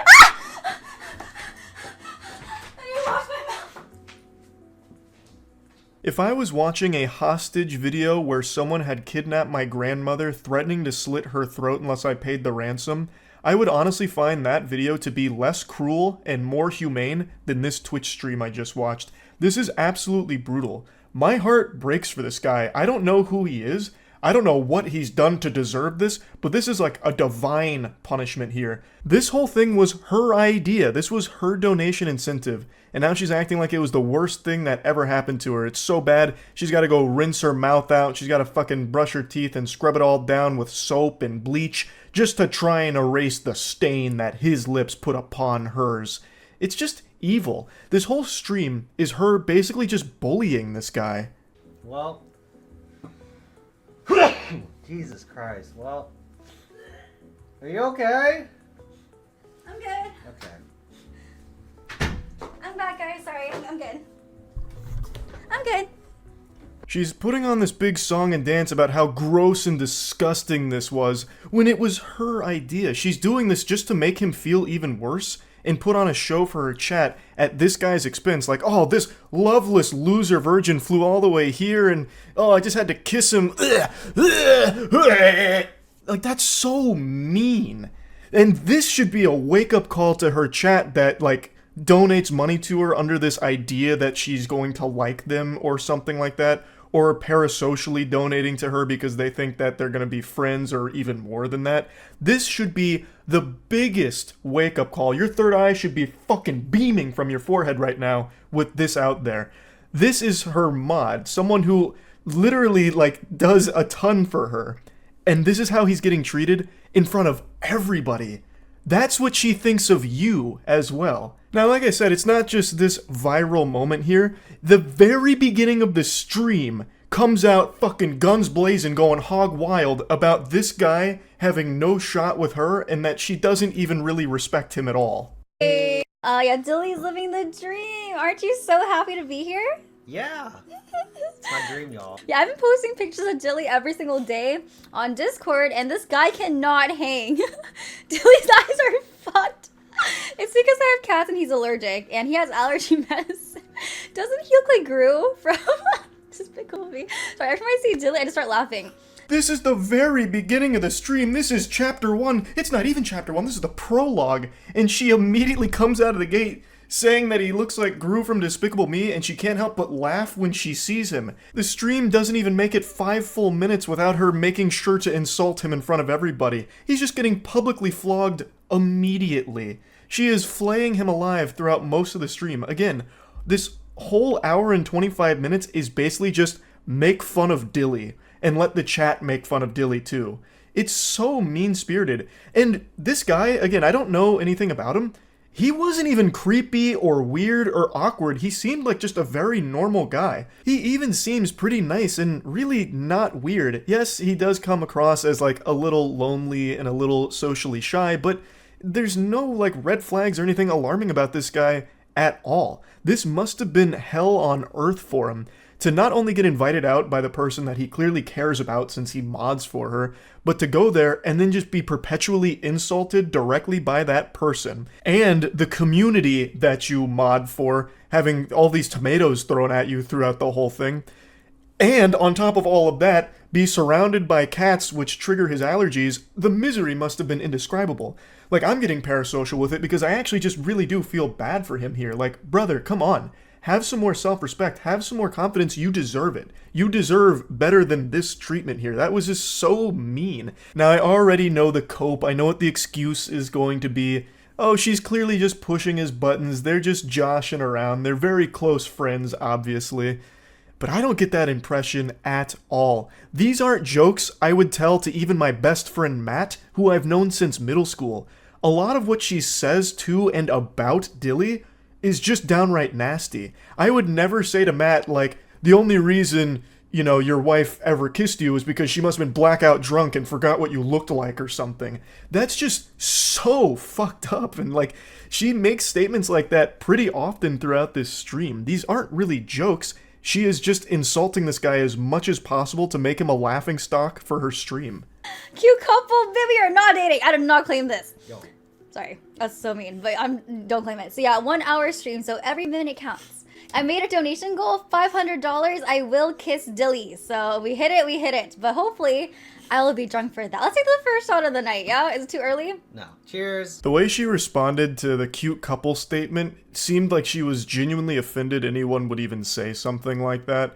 Now, keep in mind, she's still sober right here, so this is still her insulting him with the training wheels on. She hasn't even taken the gloves off yet. It gets really bad shortly after. I made all the boys go with Dilly to help change his pants, so I think Dilly threw away his chunky throat pants in the trash. Dilly had the same size hands. No, oh my god, you have baby hands. No way. Yeah, we have the same size hands. That means you have a small dick. The astute observers out there will have noticed that I put the stream to 2x speed during her story times, and I'll openly admit to it.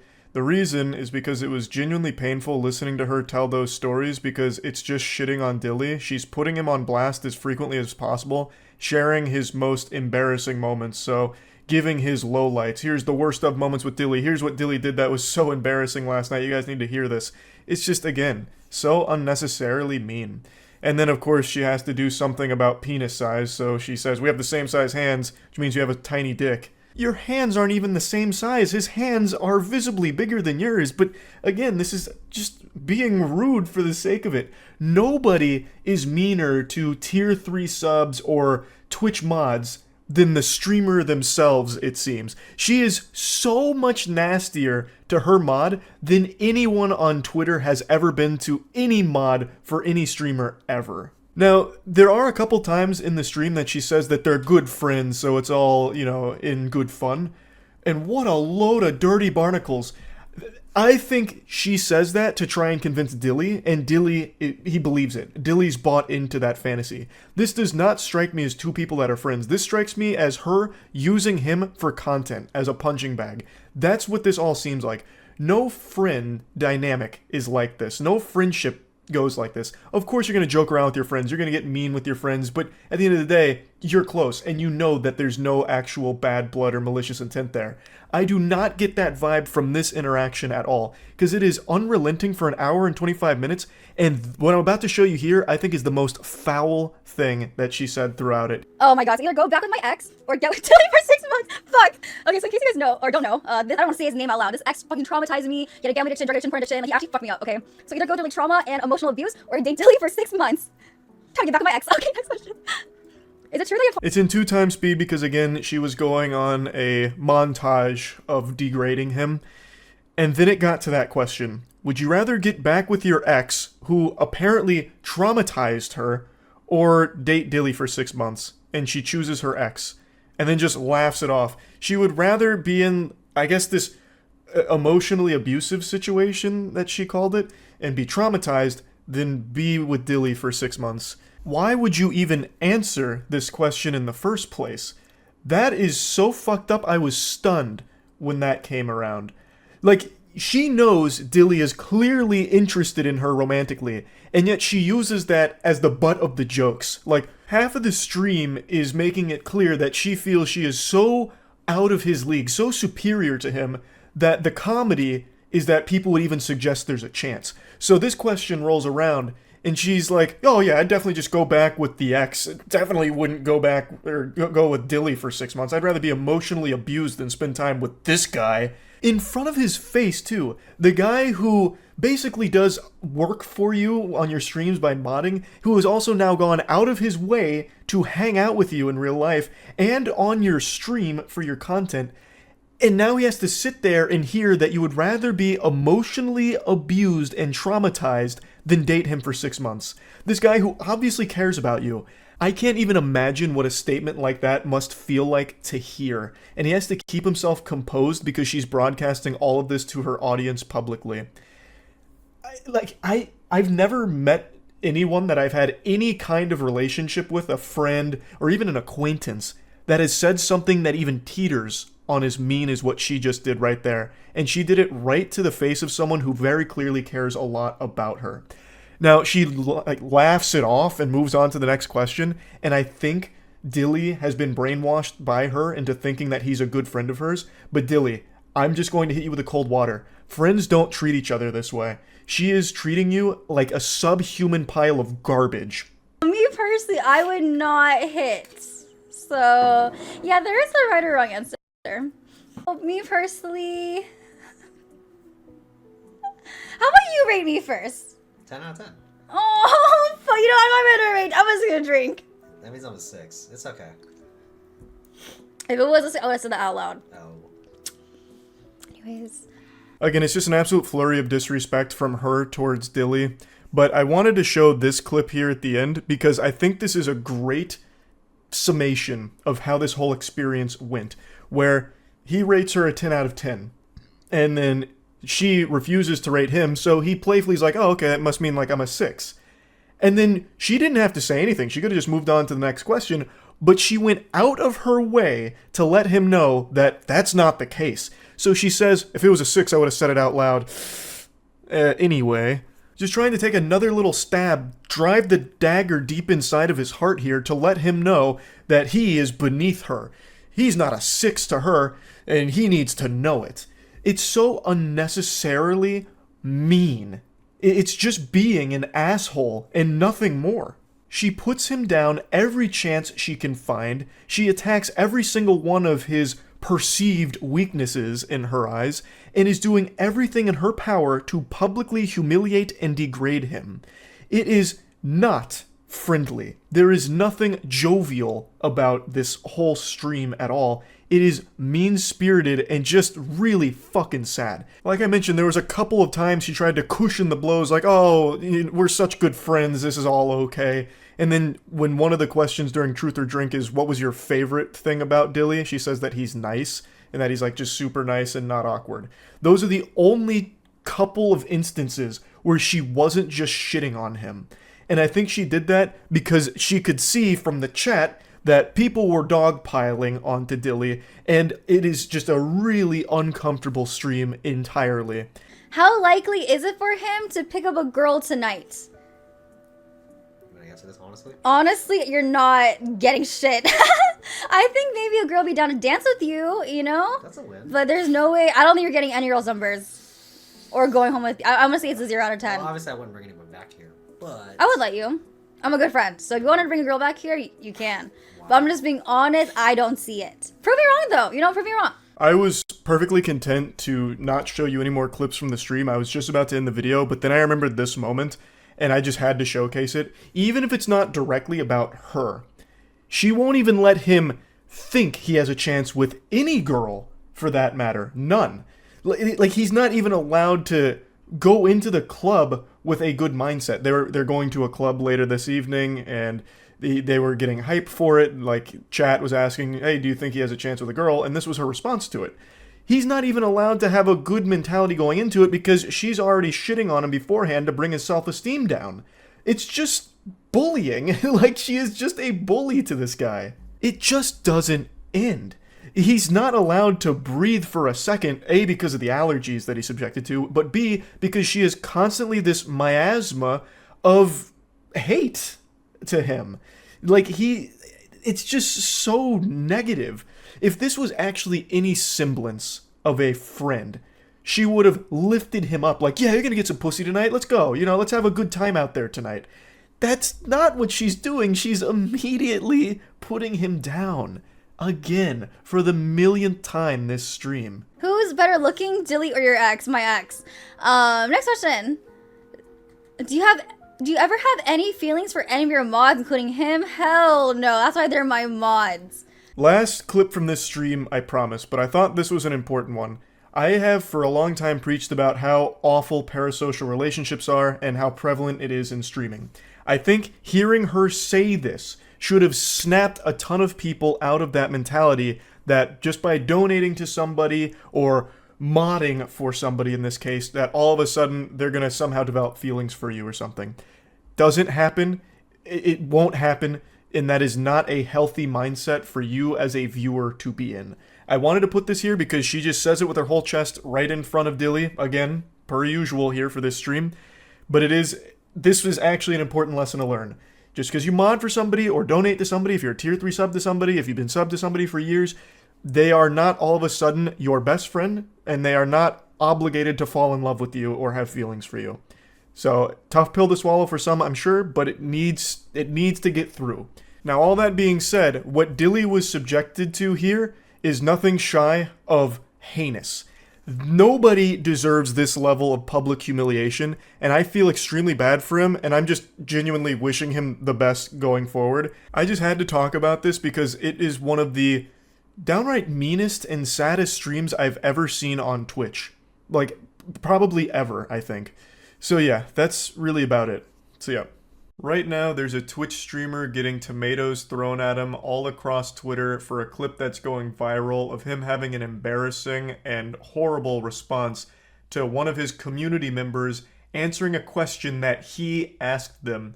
In Spanish, and it's chef's kiss. All right. Curvy, where the fuck have you been? Oh my God. Well, tell you what, Miss Dirty Curvy, you know what we're not going to do? We're not going to talk about it in my chat.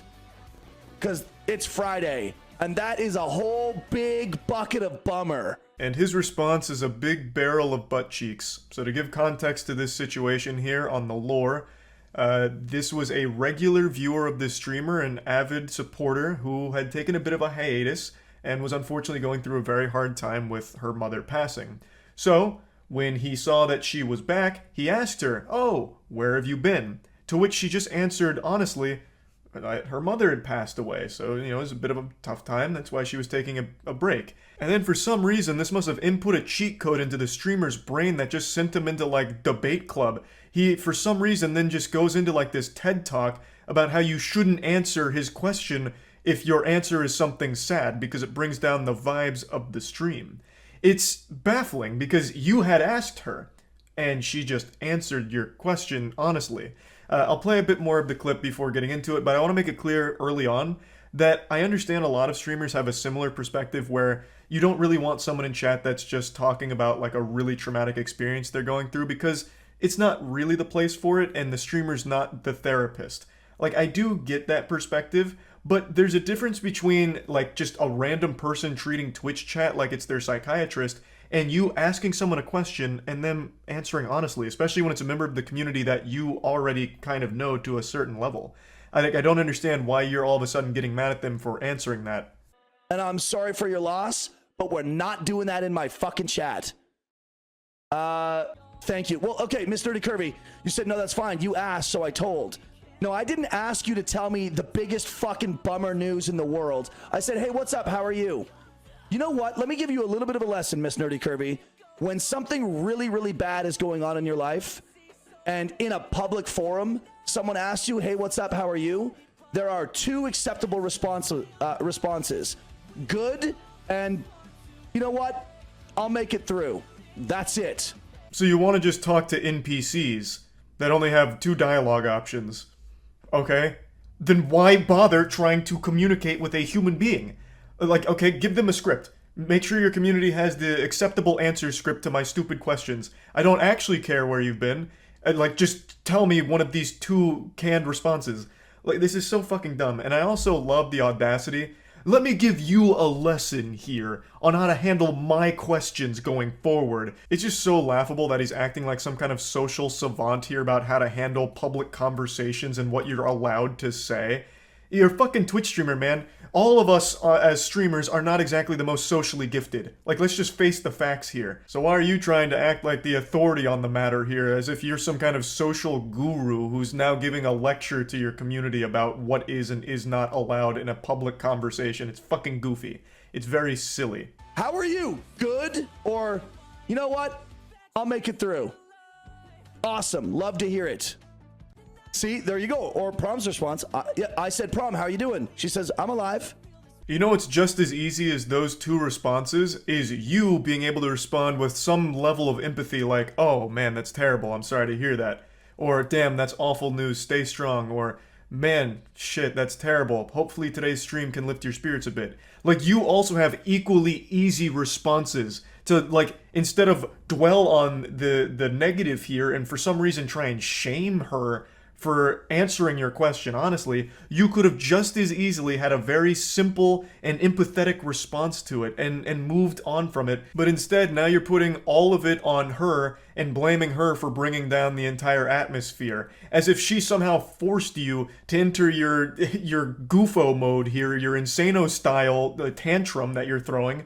Like, it is your fault. You could have either not asked the question if you didn't want, like, real answers, or you could have had some level of empathy and just given, like, a general, decent response like, damn, awful news, sorry to hear that, stay strong.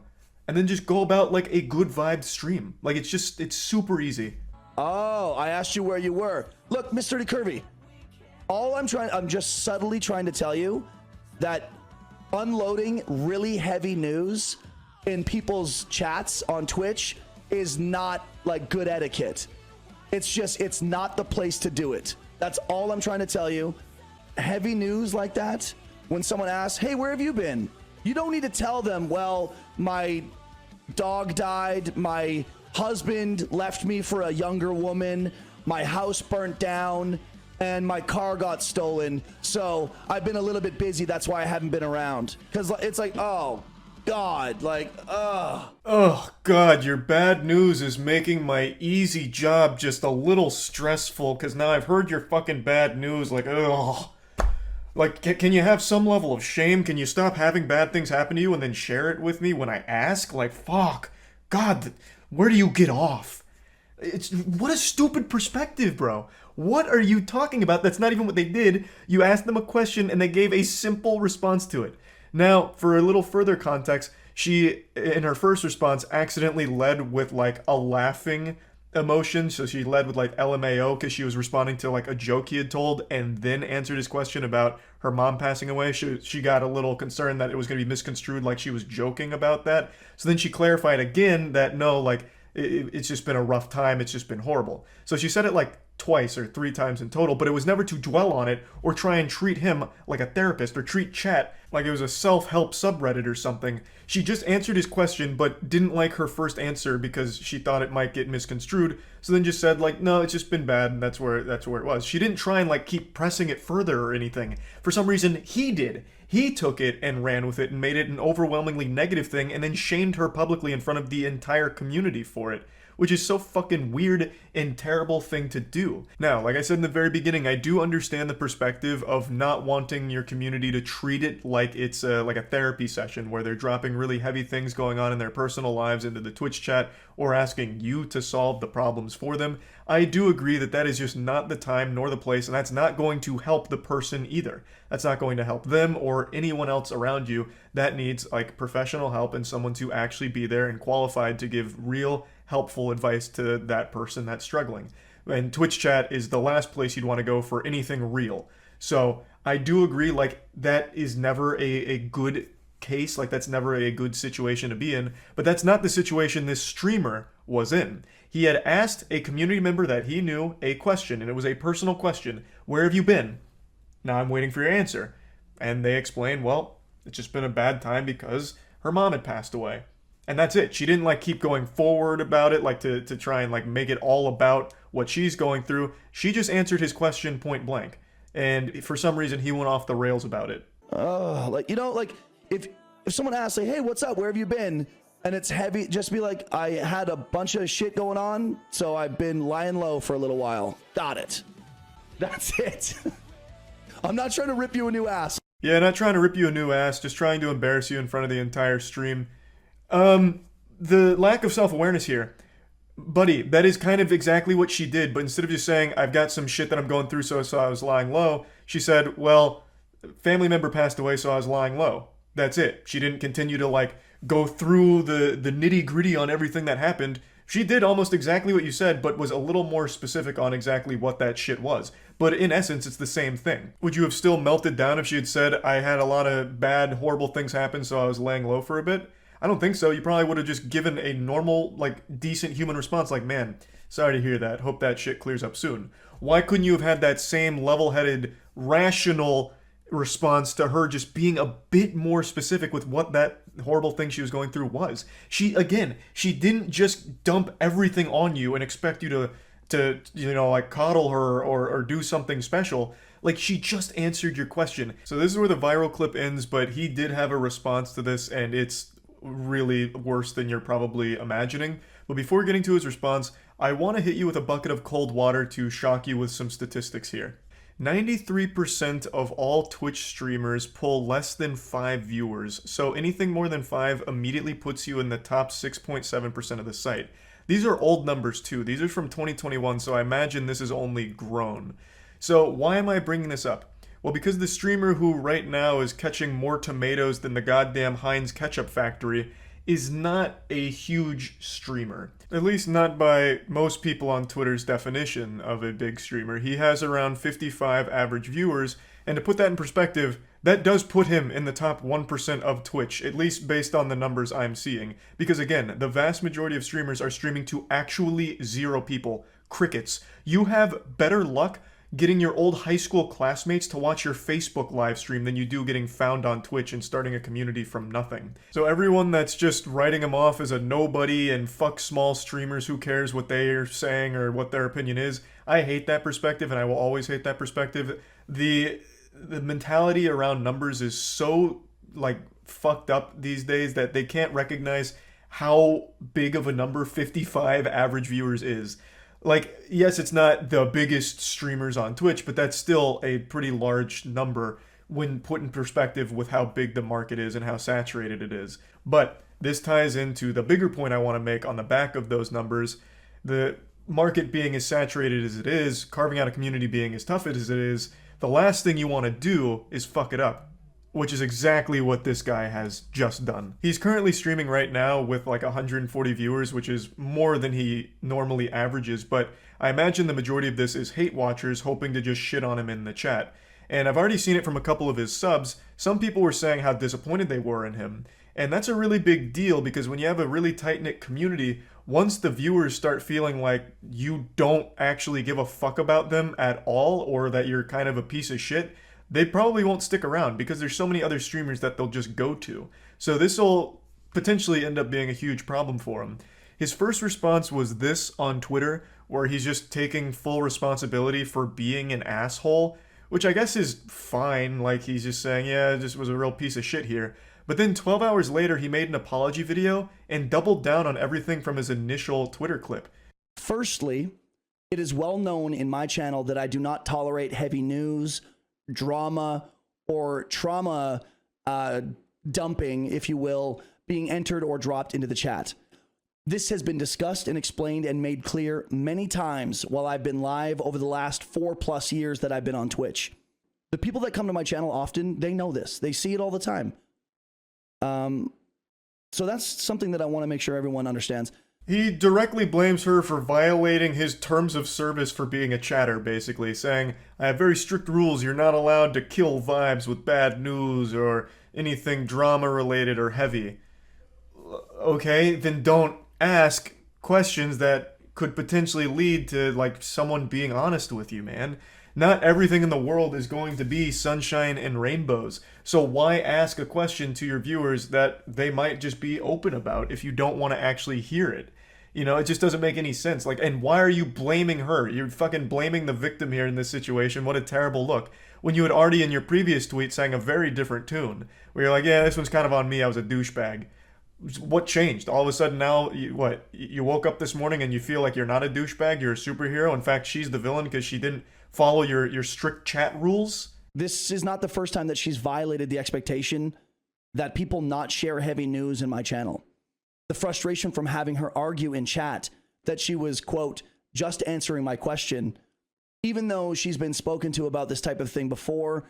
Calling this an apology is a disservice to apologies. He is literally just justifying his reaction and saying it's all her fault. She violated our expectation of her in chat and then said she has a history of doing it.